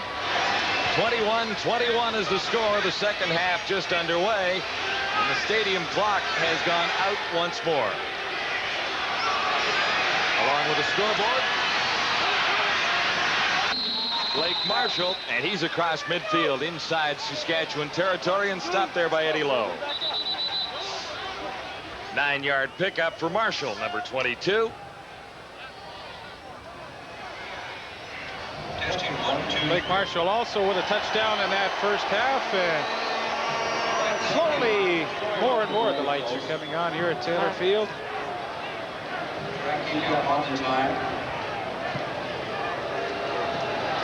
But the problem right now is the unofficial time on the scoreboard is not illuminated. Down and 1. So what we have is second down and a yard to go. The scoreboard is dark. I will tell you the score is even at 21-21. Marshall has the first down as the Eskimos continue the drive and move in across the 49-yard line. Even though it was some time ago, here are the statistics from the first half. Edmonton really had the edge in play as a result of 3 sustained marches that resulted in touchdowns. Now, even though Saskatchewan is tied, it's only scored 1 offensive touchdown. The other, of course, came on that long kickoff return. Edmonton with the edge in time of possession, 17 minutes to 12 for Saskatchewan. First down for the Eskimos at the 49. Sandusky makes the catch, and he's down to the 40. Hairston making the tackle. Well, we saw those statistics from halftime. 329 yards total offense for the Edmonton Eskimos, and I can tell you that 282 came by the arm of Tracy Ham as he enjoyed a super first half through the air.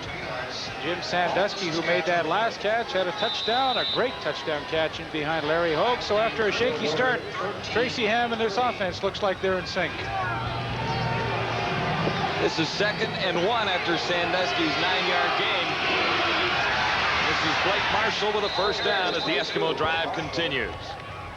Always like to follow the battle in the trenches tonight, and a good indication is usually short yardage. And that time, the left side of the Edmonton Eskimo offensive line with Big Blake Dermott and Mike Dirks did a good job to get initial surge. And then with Blake Marshall at 230 pounds, it's pretty near impossible to stop him from picking up at least a yard unless somebody misses a blocking assignment.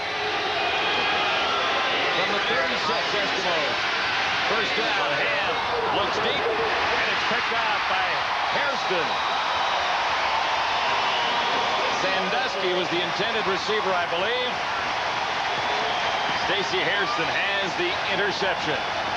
Glenn Suter was coming on a safety blitz, and Tracy Ham decided that he would go for the home run. He had the one-on-one, the matchups that he wanted, but Stacey Hairston was giving a lot of cushion on Jim Sandusky, and he's in a great spot to make that interception and stop the Edmonton drive.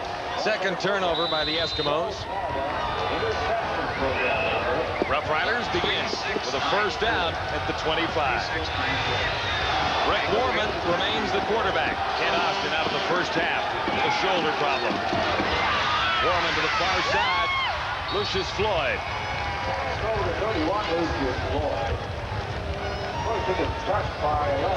Well, we're back to the basics here. Larry Parks is keeping time. A little stopwatch on the sideline. Hold that up, Larry. We'll tell you how much time's left in this quarter. 12 something. 12 something. Long way to go in this football game. A 5-yard gain, 2nd and 5 Roughriders. Warman from the shotgun. Comes to this side and a sliding catch made by Jeff Fairholm for the first down. That's a good throw by Rick Warman. First catch by Fairholm. Yeah, got to get him involved. He's a game breaker, and Jeff Fairholm getting his first catch of the night. Good throw by Rick Warman. Tough throw, rolling to your left, the more difficult side to throw on the run, but he does it quite nicely. 11 yards to gain, first down Saskatchewan at the Roughrider 40. Lucius Floyd. The running is tough inside against that Eskimo front three. Mike Walker made the stop, number 61. Oh, big Mike Walker. First time I think we've talked about him tonight. He had 3 great all-Canadian seasons with the Hamilton Tiger Cats. 9 years in the league. Gain of 3. 2nd and 7, Saskatchewan. Out at the Roughriders 43.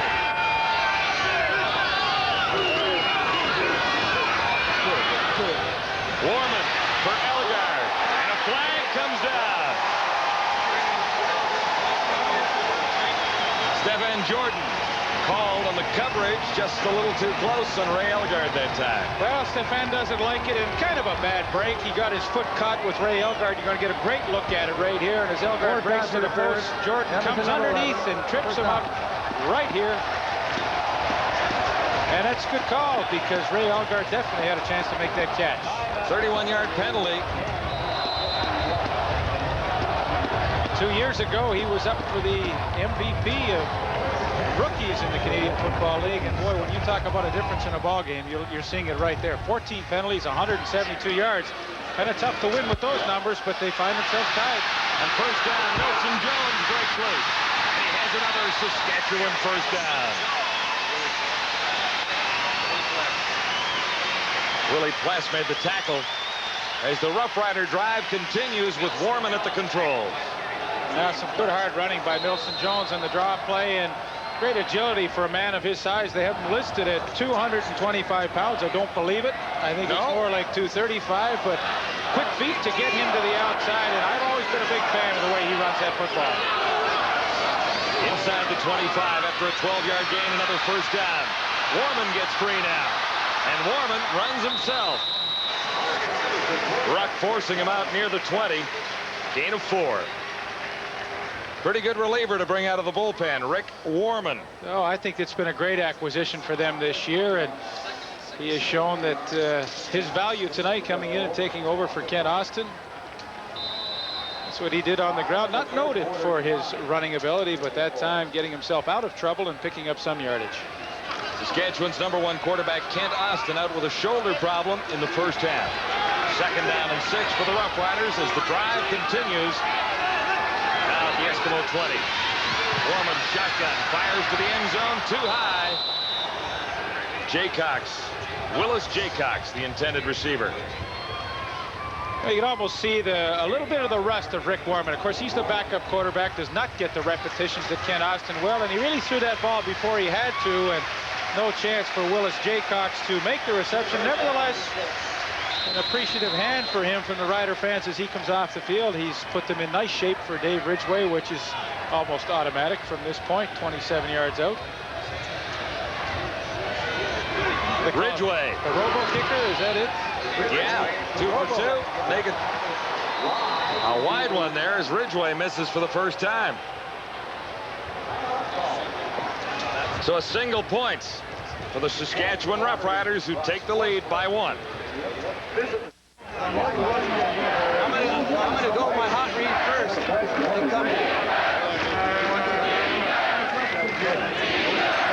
We're somewhere in the 3rd quarter on a dark Saskatchewan night, with the Roughriders leading the Eskimos 22-21. The lights were out for a while. They're back on, but the scoreboard and the time clock still showing blanks. Special thanks to Cable Regina, Shaw Cable, and TSN. Dave Ridgway just missed a field goal from short range, a bit of a surprise, and the Roughriders lead is a single point. I jinxed him. You did. I said he's automatic from 27 yards out. What does he do?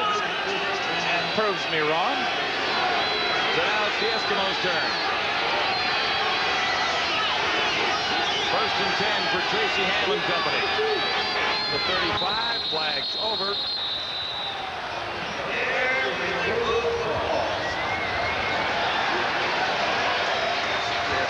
Procedure call against the Eskimos, I think. Interesting formation that they came out in. It's what Ronnie... Illegal procedure. Edmonton #8, 1st down. Ron Lancaster will call the trips formation, and all the receivers to the wide side of the field, and they leave David Williams alone by himself to the short side of the field. We'll see if they come back in that formation again, which they are going to. Craig Ellis, Jordan Gardner, and Jim Sandusky all to the top of your screen. And David Williams down by himself, and they want to see how they'll cover this. And don't be surprised if Reggie Taylor sneaks out into the backfield on the short side as well.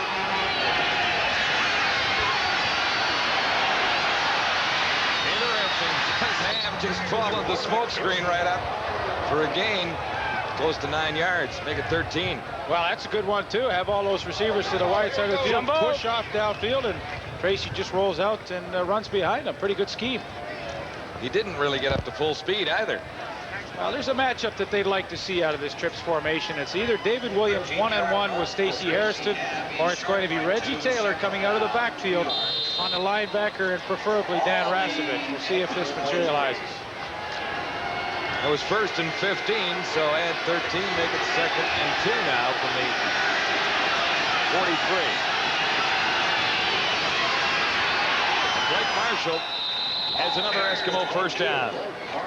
Well, he's fun to watch. I mean, he is not a game breaker. Everybody knows that. But what he is just a good, hard power runner, and with some agility thrown in. Watch, he jumps over somebody initially, gets the trap block from Randy Ambrosi, and leads up through the hole, jumps over the tackler, and picks up the 1st down.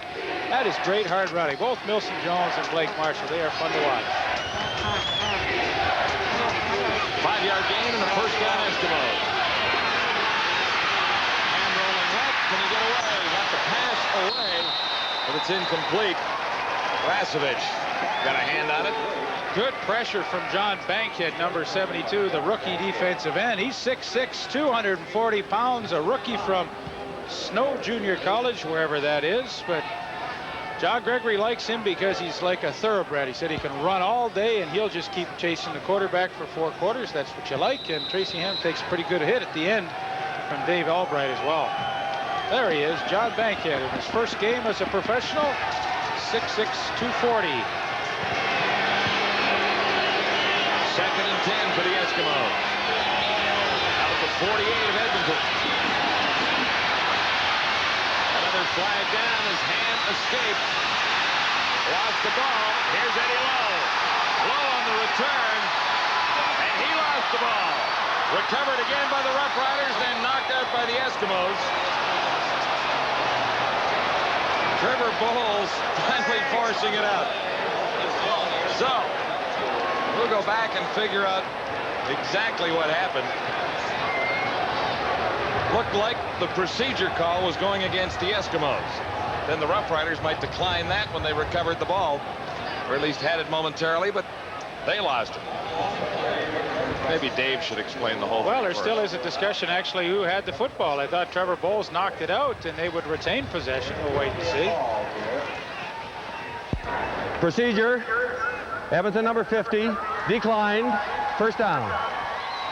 So, in fact, that was the case. Eddie Lowe pops it up. Trevor Bowles, I mean, that is great hustle.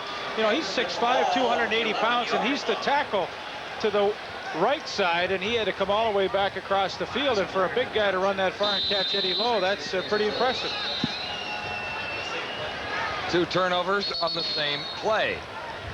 Not much changes except field position for the Eskimos.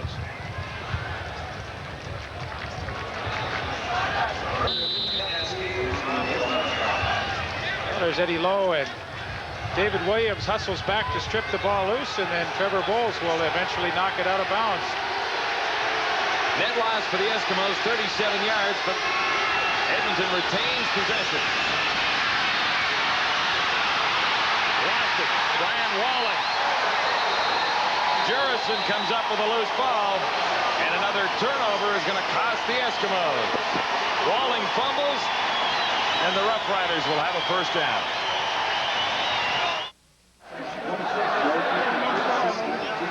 Well, Bobby Jurison has just recovered a fumble and set the Saskatchewan Roughriders up in good field position. Ryan Walling on the trap. You see the block, pretty good hole to run up through, and then the hit by Eddie Lowe strips the ball loose. Bobby Jurison is there to make the fumble recovery, and mistakes. Once again, the worst enemy of the Edmonton Eskimos tonight as they find themselves backed up with the Saskatchewan Roughriders first down at the Edmonton 20.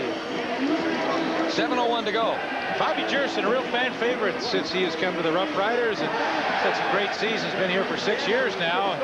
The sack leader last year started the bandana craze, and there's like all little Bobbies throughout the stage. All the kids wear those bandanas to the games, and pretty popular guy in the province of Saskatchewan.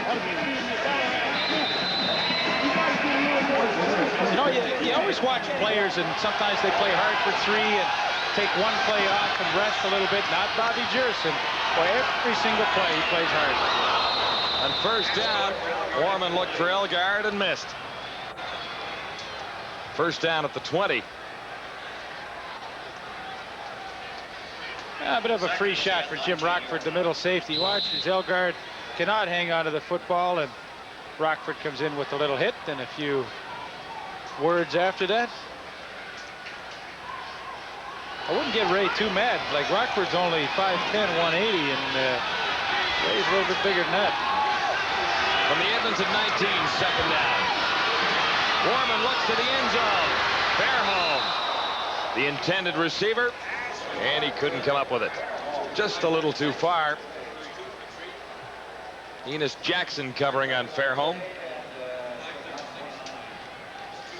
That was one where Warman said, look, if my guy can come up with an unbelievable catch, we're going to get a touchdown. If not, the worst thing that'll happen is we do not give up the football, and we allow our kicker to come in with a field goal attempt. And I won't say it's automatic. It is automatic for Ridgway from right here. From the 27. This time it's good. Ridgway missed one earlier, but now he is good on 3 of 4. And the Roughriders lead it 25-21. Following tonight's game, the TSN Turning Point will be brought to you by Armorall. TSN's got heavyweight boxing coming your way next. Lennox Lewis takes on Mike Weaver from Lake Tahoe, Nevada. That is following tonight's football game. than 7 minutes remain in the third quarter. We can't give you an exact time because of a power failure here at Taylor Field. The clock is out. They're keeping time on a stopwatch on the sidelines. Less than 7 minutes to go, third quarter. The Roughriders leading the Eskimos by 4.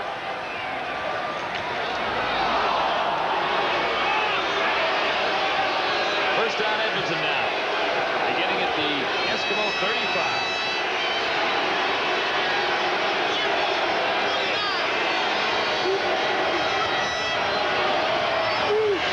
This is Reggie Taylor.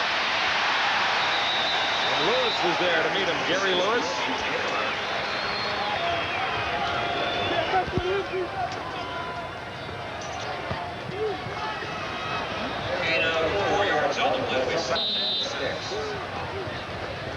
Second and 6.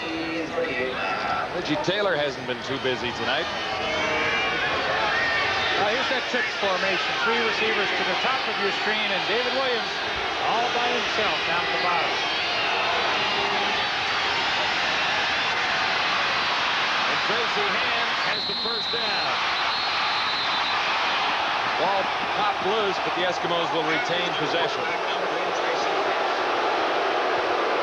And this is something that Ron Lancaster has really encouraged Tracy Ham to do this season. I mean, he's rushed for over 1,000 yards in the past 2 seasons, but this is a big part of the Edmonton offense. And oftentimes, quarterbacks, the longer they stay in the league, they would prefer to sit back and throw and not run anymore, when that has been a big part of their success. But with Tracy Ham, Ron Lancaster has indicated he wants him to run.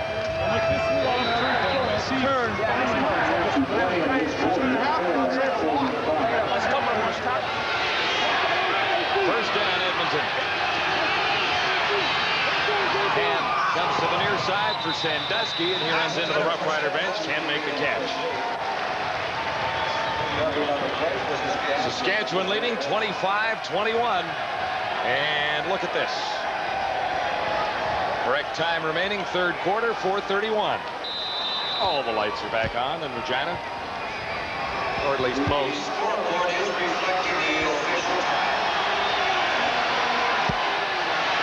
Second and 10. And Ham is on the run again for another first down. 13 yards, stopped by Larry Hove. He really has a tremendous knack, doesn't he, of just knowing where the first down yard marker is, and he ducks down low, and he really doesn't take too many punishing hits, but he dives for those extra couple of yards and picks up the first down. Watch how he kind of ducks underneath the tacklers there, and boy, that is good for longevity for your body, and a pretty smart play by Tracy. Eskimos with another first down. The drive continues. Now at the Saskatchewan 51. Nice little draw to Blake Marshall, and Marshall gets across the 45 to the 44. 6 yards there, and met by Ed Lowe. Well, it's a good scheme to run that trips formation, 3 receivers to the wide side, single receiver to the weak side, and then run a draw play. You've really spread that defense out, and it doesn't take a great block to spring Blake Marshall for some good yardage, and he picked up about 7 on that play. Nice situation. 2nd and 3 for Tracy Ham.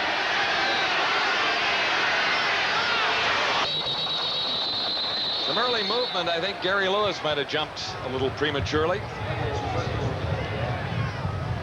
3:05 to go, third quarter. You joined us late tonight. The Saskatchewan Roughriders opened a 20-0 lead on the Eskimos before Edmonton came Offside. back. Saskatchewan number 79, first down. First down, Edmonton on the Saskatchewan 40-yard. Currently Saskatchewan leading 25-21.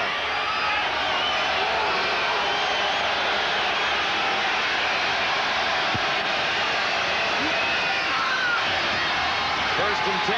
Good fake by Ham. Now he tries to get out of there. And Lewis slowed him down.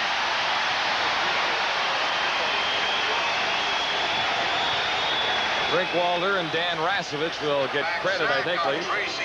Well, they've done a great job putting pressure on Ham tonight. Sure, he's run for a few first downs, but for the most part tonight, the ends have done a good job containing Tracy Ham, Bobby Jurison, and John Bankhead, and then Wayne Drinkwalder And Gary Lewis have pressured from the inside, so they've done a good job. And in trouble again. And just threw that one away. Dave Albright with Tracy Ham. You know, Dave Albright is a scary sight coming at you on the blitz because he is one tough customer. 6'2", 235 pounds, and when he gets up ahead of steam, well, you see right here, he shoots the gap and comes through. Randy Ambrosi cannot make the block, and this is scary for Tracy Ham. He has to try and get rid of the football as well as knowing he's going to take a pretty good shot from a tough linebacker.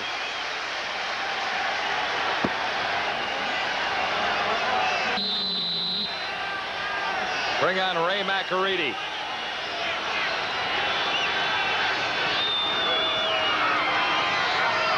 It's out of his field goal range.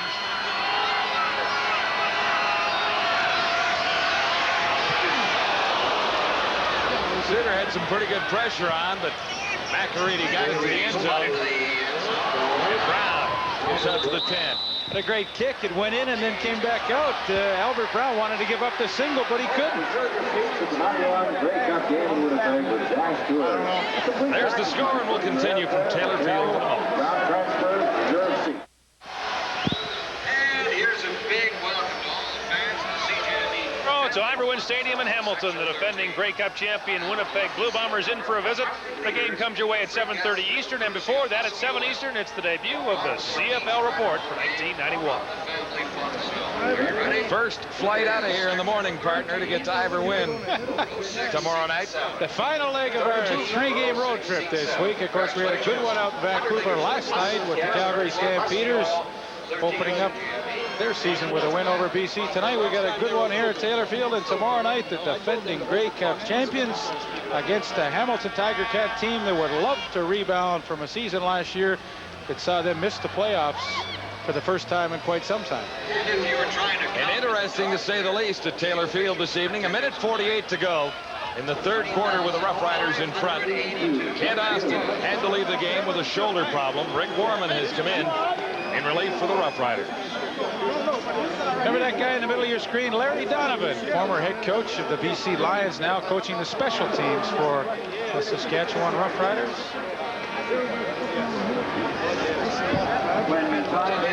Around 25,000 on hand for the return of Ron Lancaster, the Roughriders season opener. Things look terrific for the Riders in the early going. They built up a 20-0 lead. The Eskimos got back to even by halftime. Saskatchewan now leads by 4. Another flag. Procedure. As Chris Giaskis moved a little early. Lucius Floyd got the ball, but we'll sort it out. Let's have a look at Ray Elgard. Not only a great receiver, as we all know, but pretty tough customer when it comes to blocking there on Larry Ruck. Illegal procedure. Saskatchewan number 58. Declined. Second down. Minute 31 to go in the third quarter.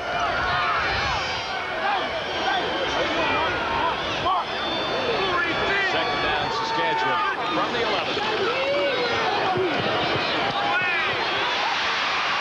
Elgard, the big target over the middle. Well, he has owned the middle tonight, and as he did on that 26-yard touchdown reception way back in the first quarter, same thing tonight. Fearless comes in and finds the open spot as well as any slot back in the league. And what I like is the nice soft hands for a big fella, and makes a nice catch and gets the Rough Riders some breathing room. Out to the 24 with a first down, Saskatchewan. Gorman, man open far side. That's Don Narcisse. Let's go! In front of Roy Bennett. Well, he has a lot of speed, Donald Narcisse, and Bennett knows that and is giving him a pretty good cushion. I think they can go right down the field throwing those outs to Narcisse until Bennett decides he wants to come up and play it a little tighter. 13-yard gain, another Rider first down. 30 seconds to go, third quarter. Lucius Floyd makes the catch. Short of the first down, stopped by James Rockford. But he is across the 40-yard line to about the 43. We talked about Lucius Floyd last year taking over for Timmy McRae, and boy, all he did in 13 games was catch 73 passes coming out of the backfield, and one of the reasons why when McRae got healthy, he could never get his job back.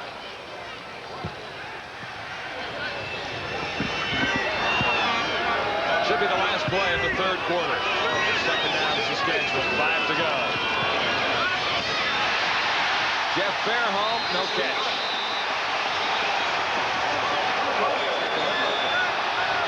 Stephan Jordan was covering. And that is quarter number 3. With the hometown Roughriders in front of the Eskimos by 4. It is 25 to 21.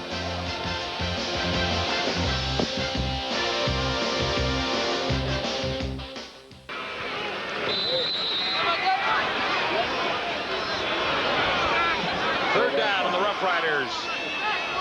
Set to kick it away to begin the fourth quarter at Taylor Field. Saskatchewan leading 25-21. Henry Williams lost his footing at the retreat. And the Roughriders have that play covered well. Loss of 3 after a 40-yard punt. Paul Bushy made the tackle. The scoring slows somewhat in the third quarter, but after 3 periods of play, Edmonton still has the edge in net yards. But look at turnovers, 4-1 in favor of Saskatchewan.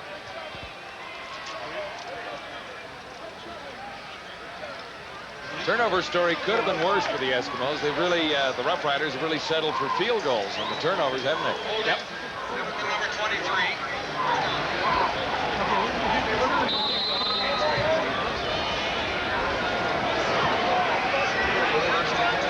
Penalty on the return as well, so the Eskimos begin back at the 18.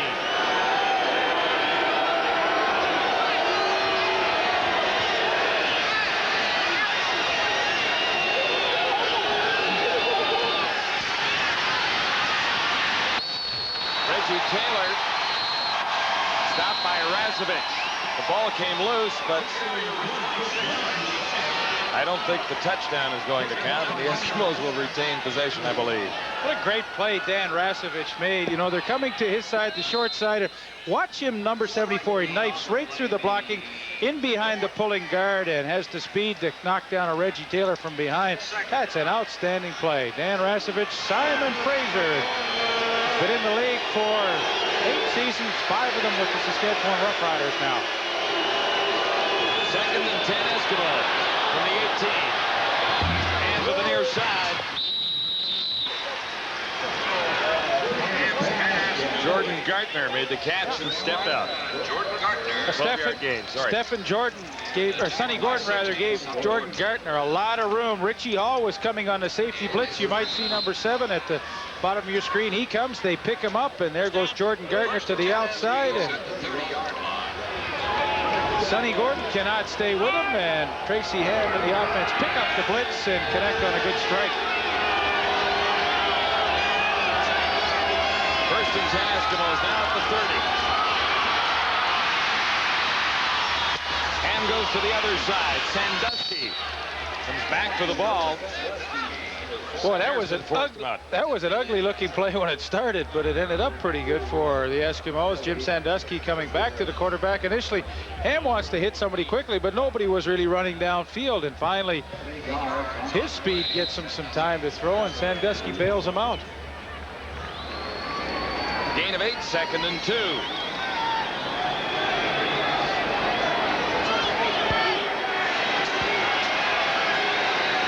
12:55 to go, fourth quarter. Blake Marshall goes over the top for the first down.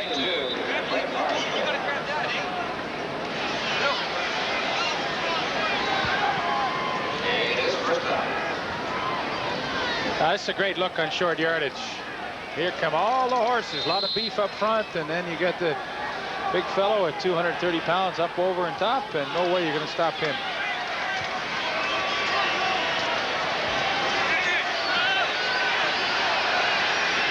First and 10. Edmonton. The Eskimos 41. This is Reggie Taylor, best run of the night. He slips at midfield. Reggie Taylor. With plenty for the first down. Big hole for Reggie Taylor. Great trap block opens up a gaping hole for Reggie Taylor. You're going to have a super look at it here. Randy Ambrosi, 57, with the super block. Rod Connup, a great block on Wayne Drinkwalder, and there goes Reggie Taylor. And you know, they paint that CFL emblem on the 55-yard line here, and it's about the slipperiest spot in the field. And as you saw, Taylor tried to make the cut right on the old CFL helmet. He fell on his helmet. But it is a first down for the Eskimos as the drive continues at the 52. Ryan Walling carrying that time. Number 34. Macadia in his 4th season with the Eskimos. Edmonton really going to a series of trap plays now against the Roughriders. Once again, using the speed of the right guard, Randy Ambrosi, to lead that play up through for Reggie Taylor. And all of a sudden, the Edmonton Eskimos have found a running game to take them down the field.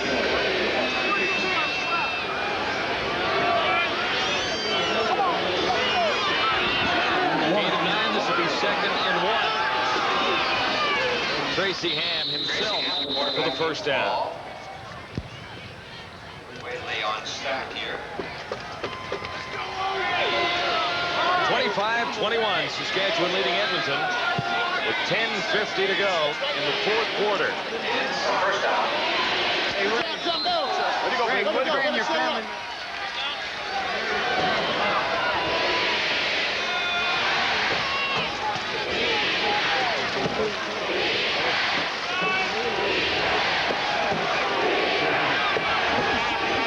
From the 42.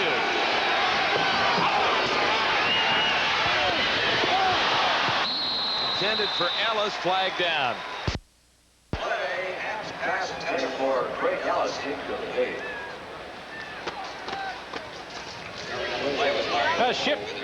Shift this season for Larry Hogue. Played the inside safety spot for the last couple of seasons with the Riders, and now they've asked him to move back out to the corner, which he originally played with the Calgary Stampeders when he broke into the league 9 years ago.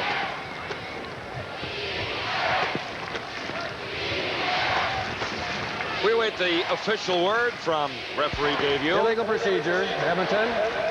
First down, repeat. Dave Yule's been a busy boy tonight. He's called a few, mostly against the Eskimos. 27 total penalties tonight. That can screw up the...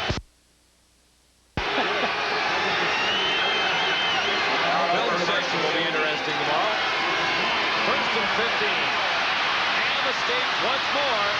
He's inside the 30 for another first down. Rasevich brought him down. Gain of 20 for Tracy Ham. Well, it doesn't take long for him to make up his mind when he sees an opening, and here it is, and coming right at you here. Good block downfield from 22 Blake Marshall to the left of your screen. Ham picks up a few extra yards, and he is at his best when he is running the football. No question about that. 7 carries, 71 yards. I mean, not that he can't throw it. 36 touchdowns last year isn't too shabby, but boy, he is an exciting runner. The Eskimo drive continues at the 26 with Blake Marshall carrying. And David Albright made the tackle on Marshall that time. Well, there's no question that Ron Lancaster, when they put this game plan together, decided that they were going to be able to trap the front four of the Saskatchewan Roughriders. And, you know, when they watched film against their opponents, they would obviously see that Saskatchewan's front four likes to come upfield very quickly. And those are the kind of defensive linemen that you can trap easily. You kick out a guy, and they've had great success running inside with the traps tonight. Gain of 6. This is 2nd and 4. And with time to throw. Looking for Craig Ellis. Sonny Gordon was covering.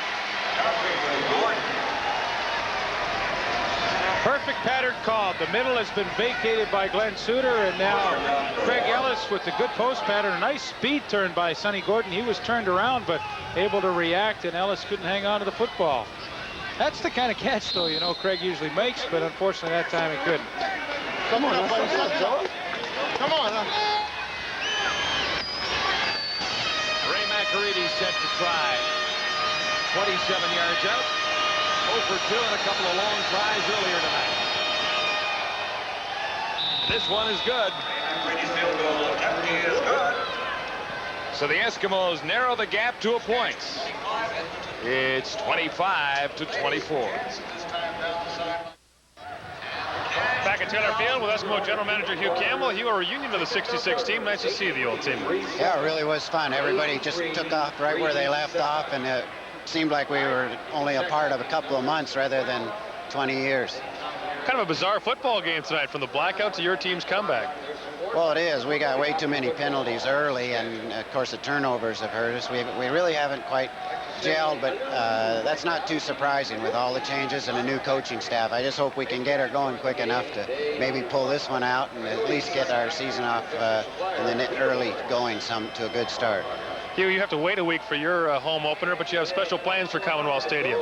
Yeah, we really do. We have a great green and gold rush game, which last year was very successful. We think it will be again. The people in Edmonton really turned out. Their ticket will get them into Klondike days, and along with that, we've got a big balloon popping going on the kickoff, which should be pretty exciting. Another one of Bruce Limmerman's brainstorms, which worked out real well last year with a card stunt, and we think we'll have a real good turnout.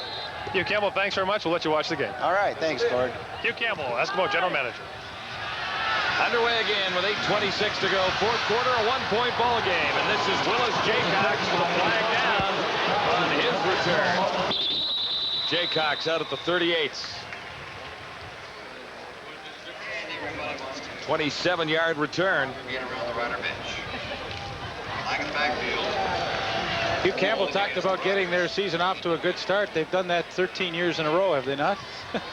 Yes, but they've not won here since 1987. So holding, won at Taylor Field. Saskatchewan number 77, first down.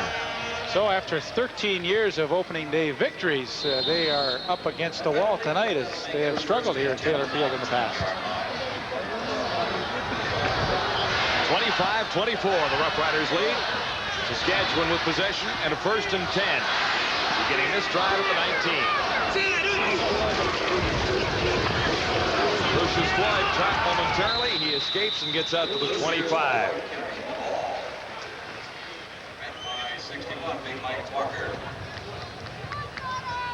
Stay with us after the football action tonight for a boxing special on TSN. Lennox Lewis meeting Mike Weaver. And coming to you from Lake Tahoe, Nevada.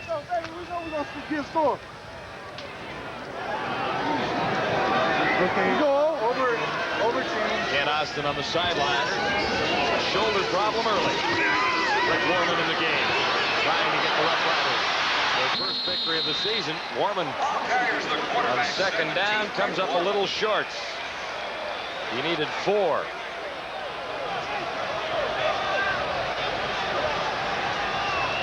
Well, let's take a look at one of the reasons why Rick Warman had to run the football, something he really doesn't like to do a lot of, but double coverage. Enos takes him to the outside. Danny Bass is there to the inside to cut off that hook play, and of course then that forced Warman to run with the football, and he did it just well enough to pick up that first down. Just got the first down.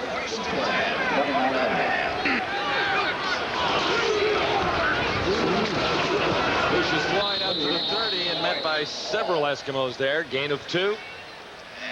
Danny Bass comes up from the bottom of the pile. A name we haven't mentioned a great deal tonight, Danny Bass. Usually by this time he's got his usual 10 or 12 tackles, but tonight we haven't talked about Danny Bass, the 12-year veteran from Michigan State. Spent some time, of course, with the Toronto Argonauts, the Calgary Stampeders, and now for the past 8 years has manned the middle linebacking spot very capably for the Edmonton Eskimos. And has been the Eskimo leader on defense all those years. No question about that. 2nd and 9, and Rick Warman in trouble and down. Mike Walker is there. Guess who else? Larry Ruck is there. Guess who else? Dan Bass. Danny Bass was there too. So 2 times in a row they were all there. Pless wasn't far away either. They had a defensive team meeting back there right around Rick Warman. Here they come. Bass from the outside on the blitz, and here comes Larry Ruck. Finally the toaster, I believe, wraps him up.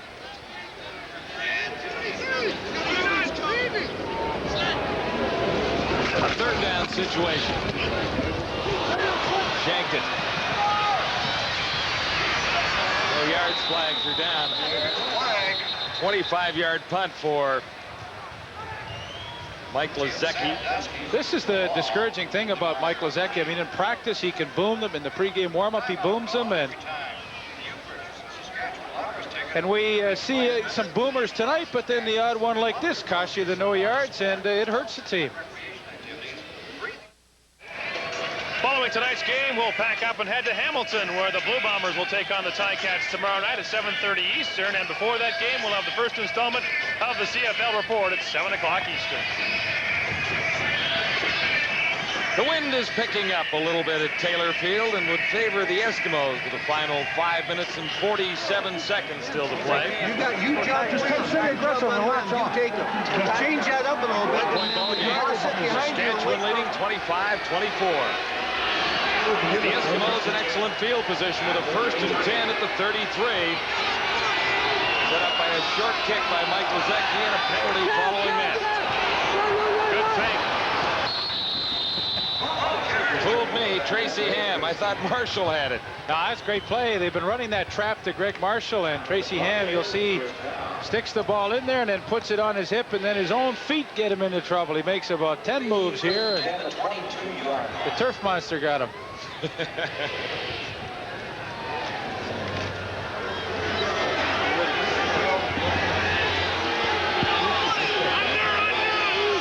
down for the Eskimos, though. 1st and 10 at the 22. This, in fact, is Blake Marshall. 22, that's Blake Marshall. And 4:48 to go, 4th quarter. And it's a little quiet at Taylor Field all of a sudden. Wow, that's a lot of yardage. 5:05, Tracy Ham, and only 2:32 for the Roughriders. And when Kent Austin went out, the fortunes of the Saskatchewan Roughrider offense took a turn. 4:26 remaining. 2nd down and 8. Eskimos at the 20. And looks to get to the outside. And then fires back into the turf. No good. Sandusky is the intended receiver.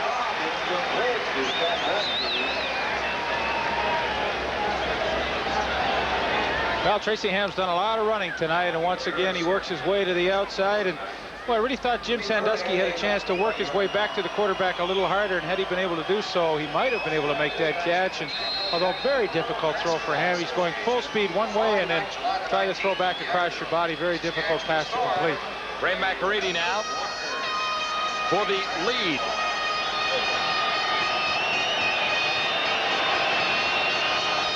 From the 27, McAreedy under. And on target that time, the Eskimos have the lead for the very first time tonight. 27-25 with 3 minutes and 55 seconds to go at Taylor Field.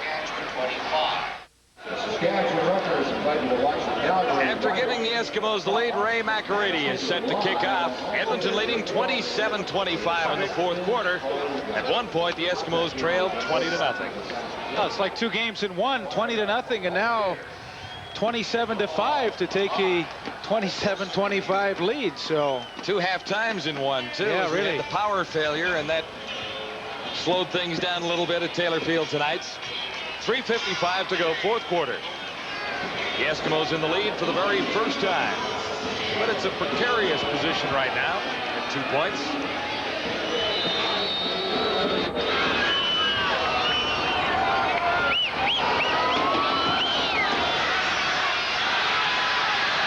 Brown returned one for 97 yards and a touchdown on the opening play of the game. This time he lost the ball. Now the Roughriders keep possession. How about this one here? This was the 1976 Grey Cup game in Toronto. Memories. Leif Pedersen, Ron Lancaster, Bob McAreedy, the little guy on the right, Ray McAreedy, Bob's younger brother at that time. And of course, the difference in this game as it stands right now was the last field goal of Ray McAreedy, as he, for the first time tonight, has put his team into the lead. He was a cute kid back in those days. Matter of fact, you were too. Oh, kind of cute. I didn't even shave then, for crying out loud. First down for Rick Orman and the Saskatchewan Roughriders. Elgard makes the catch. Slides out of bounds. Well, this is the part of the game that you have to love. 3:29 to go. You've seen your lead evaporate after the whole game. Now you're trailing, and This is the old gut check time where it's time to crank it up and take it downfield. Rick Warman's done it before. He has the capabilities and the weapons to do it with. Let's see if he can get it done. Second down, less than a yard to go. Saskatchewan at the 38. Rick Warman keeps himself with no flags down. That will be a first down. 3:10 to go. You know what's funny about that picture with Bob McReady, Ronnie, and myself? We all played at small Ohio conference, and Ronnie went to Wittenberg, I went to Otterbein, and Bob McReady went to Worcester. But three fellows to end up on the same team from all little small Division III schools in Ohio was kind of unusual. 3-minute warning is up on the field. 2:56 to go, and it's a 2-point ball game at Taylor Field, Regina. With us on the post.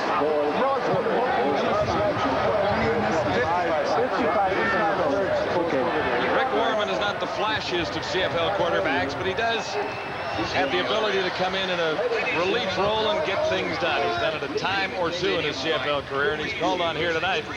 Kent Austin on the sideline. Well, you know, he's a pretty cool customer, and it wouldn't surprise me in the least to see him march the team down. And of course, he knows what he has sitting on the sidelines too.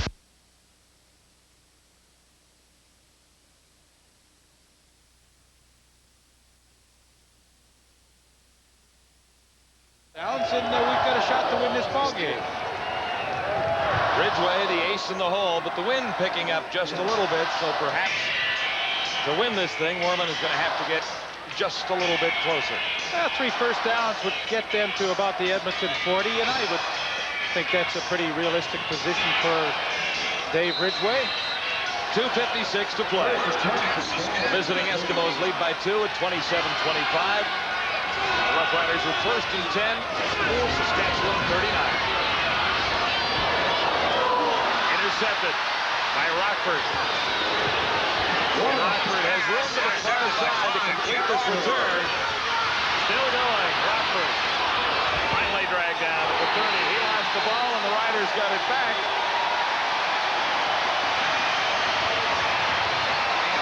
It has been a strange night. Elgard coming up with the fumble. So I think if we look at that field, I think that whole play cost the Rough Riders about 6 yards. Unbelievable. Really a ball that shouldn't have been thrown. There was no chance to get that one in there. Rockford from the free safety spot makes a nice interception, then runs all around the field. And well, watch what happens at the end. The hit by Jeff Fairholm, and Ray Elgard, his slot back buddy, makes the recovery. So all that did was get a lot of guys tired and take a few seconds off the clock. It took a few seconds off the clock, and it cost the Rough Riders 7 yards. That's but right. They'll have a first down anyway. Now at the 32, there's one injured Eskimo down there. And I can't quite make out the number. I think it's Larry Ruch, number 47, and he's being attended to. Well, we have had it all for you tonight in our TSN. One of 3 games of the week that we're presenting tonight. We've got one more to go tomorrow as we Yeah. head to Hamilton for the Blue Bomber Ticat We'll be there. 1991 debut at Ivor Wynn.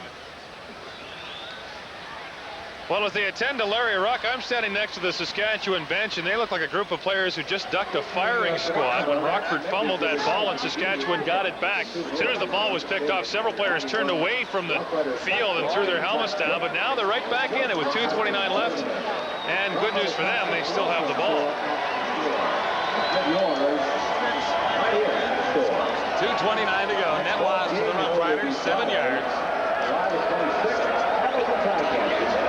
After the timeout, first and 10, Saskatchewan at the 32.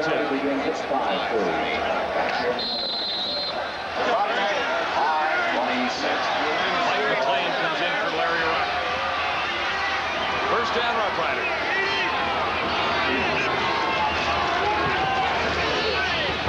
Narcisse, did he make the catch? The other official is ruling it no catch. He saw from the other side.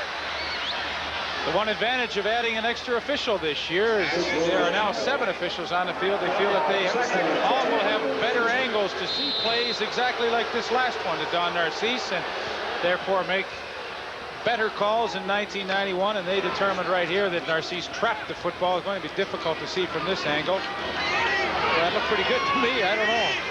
Would have been a 4-yard gain, but it is not. It is 2nd and 10. Warman is down. Dan Bass is through, and Warman is gone for the moment. 3rd down. The Rough Riders will kick it away. 2:20 to go, 4th quarter. Danny Bass waited till the 4th quarter to really make his presence felt tonight, and he kept shooting through on the blitz, and Rick Warman really doesn't have any chance to get this football off. And another big play by the Edmonton defense here in the 4th quarter. There you see Bass coming through between the center and the guard. Nobody to pick him up, and he gets the sack. Mike Lozecki back at his 10, kicking into the wind. A short one last time. This one isn't deep either. This is Henry Williams on the return. Williams powers his way across the 50 down to the 45 for an 11-yard return. 33-yard punt by Lozecki that time.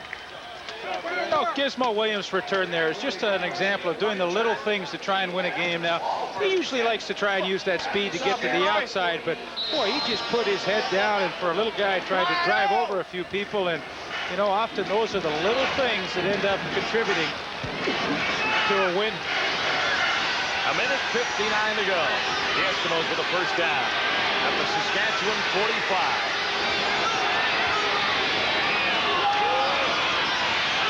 Marshall for maybe 1. Blake Marshall, 22. Back by 72, John Bankhead. 27-25. The Eskimos in the lead, but not necessarily home and cooled out quite yet. Well, not the way this game has gone. Absolutely not. Slight gain on the 2nd and a long 9. This will be 2nd and 9. 1:46 to go. Lancaster looks for his first win as the Eskimo head coach.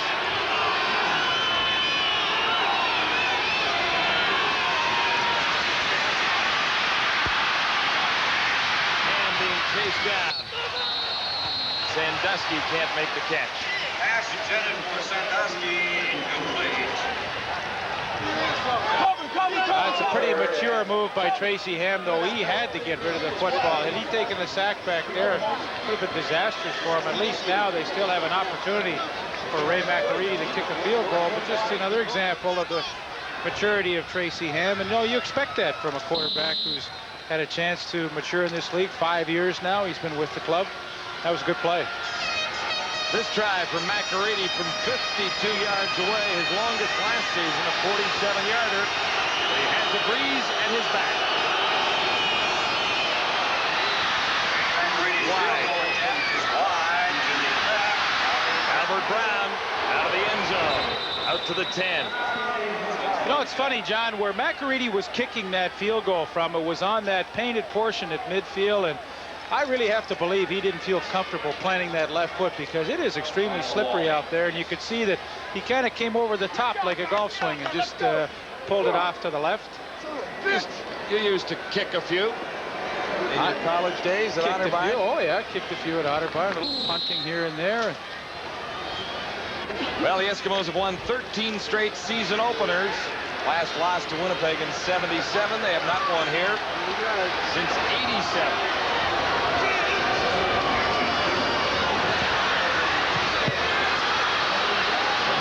Jones.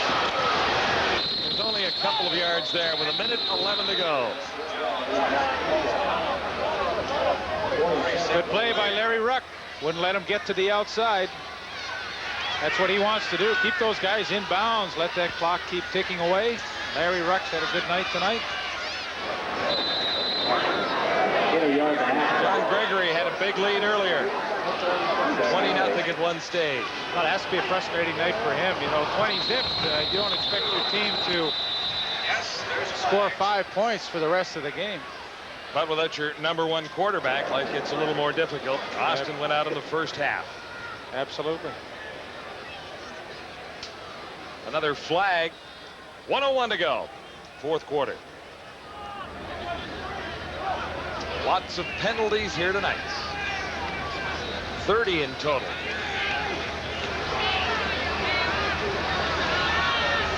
This is the scoreboard stands right now, the Eskimos have overcome the fact that they've taken most of them.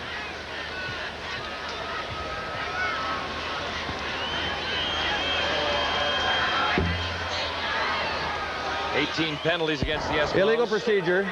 Saskatchewan number 81. Second down repeated.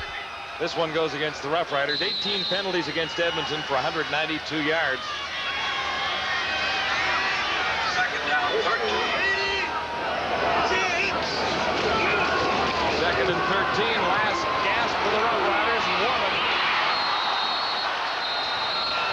Willis Jaycox couldn't hang on.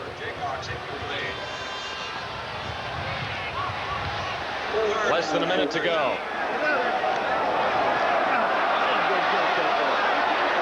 Well, the fans don't like it, but really no choice for John Gregory. He has to kick the football away. I mean, that's just like giving away points if he gambles and doesn't make it. You never know. Somebody may fumble a punt downfield. Got Jim Sandusky and Henry Williams back there. I'm sure they'll just be thinking strictly catch the football and get down and don't try anything fancy. Kozecki into a breeze. This one hangs up a bit. Henry Gizmo Williams, and not much room to the outside for Williams. Stopped by Boyko. Did the smart thing, though. Instead of going out of bounds, he just cut it back upfield, took the hit, and said, well, we'll keep the clock going. 42 seconds left.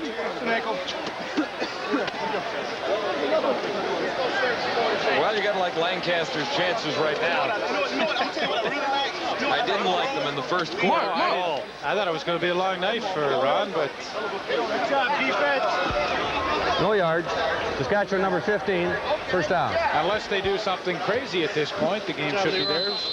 Good job, Big Mike. I don't know that he's relaxed quite yet, though. I don't think so. 42 seconds to go. Eskimos with a 2-point advantage. The first down at the Roughrider 30. Another flag. Reggie Taylor breaks loose. He's inside the 20. Play, the Bulgars, 26, Reggie Taylor. That's how you play, y'all. Come on. Actively by 16, Sonny Gordon. You're here. Offside. Saskatchewan. Decline. The gain will stand. 12 yards for the Eskimos and Reggie Taylor. And the other number to watch, 37 seconds on the clock.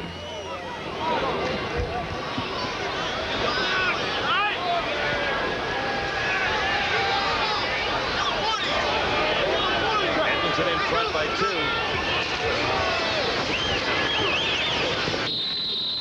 And Taylor carries once more.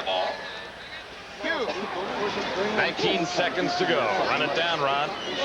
John, you know what I've been impressed with the Eskimos tonight? You know, that we know they've got the great passing attack, but I've really been impressed with the running game they've put together tonight. Blake Marshall's done well. Reggie Taylor's done well. Of course, at times tonight, Tracy Ham has rushed the football exceptionally well, but their line play, their trapping, Randy Ambrosie's had a great night at that guard spot. 28 total carries for the Eskimos tonight, 193 yards rushing, and well, anytime you get over 150 in a game, you figure you have a great chance to win. And they've spread it around, as you mentioned. Yes, they have. 13 seconds left. The Eskimos lead it by 2. 27-25. It's been a long night with a rather long halftime ceremony here. They turned out the lights. That's the understatement of the week. Apparently, it was a lady just across the street plugging in the toaster. Yeah, right. Yeah. Just one too many appliances. But there was a power failure here earlier.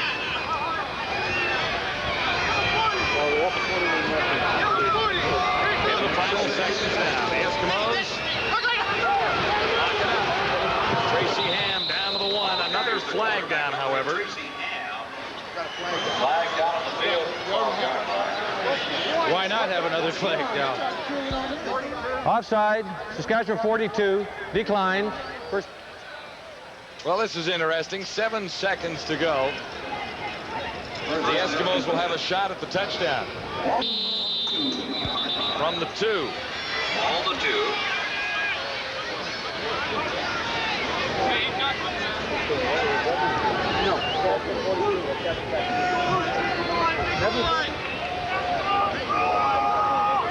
Next game for the Roughriders in Calgary on Thursday nights. The Eskimos head home to host Ottawa on Tuesday. Make that Wednesday night. And there's the touchdown for Blake Marshall to cap things off in the Eskimo comeback. Marshall. 2 tonight for Marshall. No, 1 point. Let's don't get Can you hear Lancaster down there? No, let's go for 1 point. Let's not get greedy here. Yeah, no, I agree with him. Yeah. We worked on this since how many years? It's a new tradition, Dad. Hey, you better watch the bucket. Marshall in for the touchdown on the final play of the game, except for the convert attempt. we gotta go. I gotta go. Shit, let's get out of here. Hey, we can go home. Back to Edmonton, baby.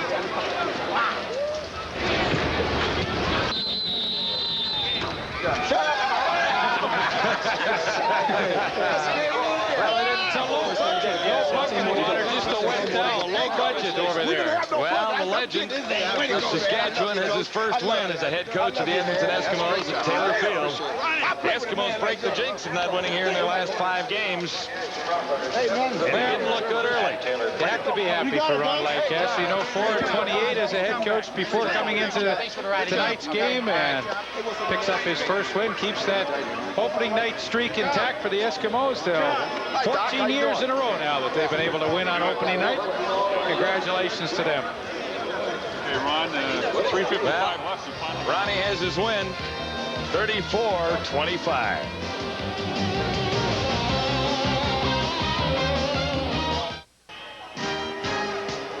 Time now for the TSN Turning Point, brought to you by Armor All Car Wax. We go all the way back to the second quarter. The Edmonton Eskimos trailing this game 21-7. Jim Sandusky gets loose in the corner. Tracy Ham puts the ball up, and Sandusky makes the toughest catch in football. Over the shoulder, he hauls it in for the touchdown. Edmonton trailed 21-14, tied it before the half was over, and went on to win it 34-25. The Turning Point brought to you by Armor All Car Wax. Superior performance for today's car paint. And a cash donation will be made to the Coaches Association of Canada on behalf of TSN and Armor All. Once again, our final score, the Edmonton Eskimos defeat the Saskatchewan Roughriders 34-25. Back with more in a moment from Taylor Field.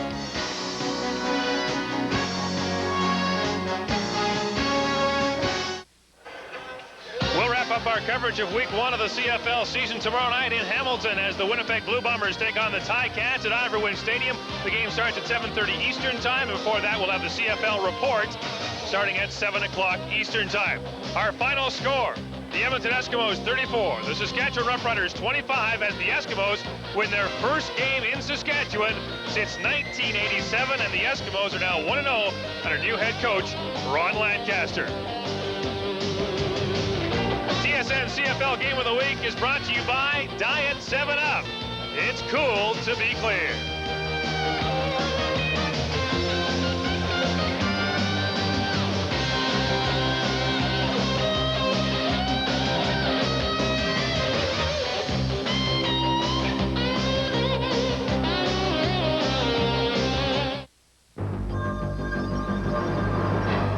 You're watching TSN, the sports network.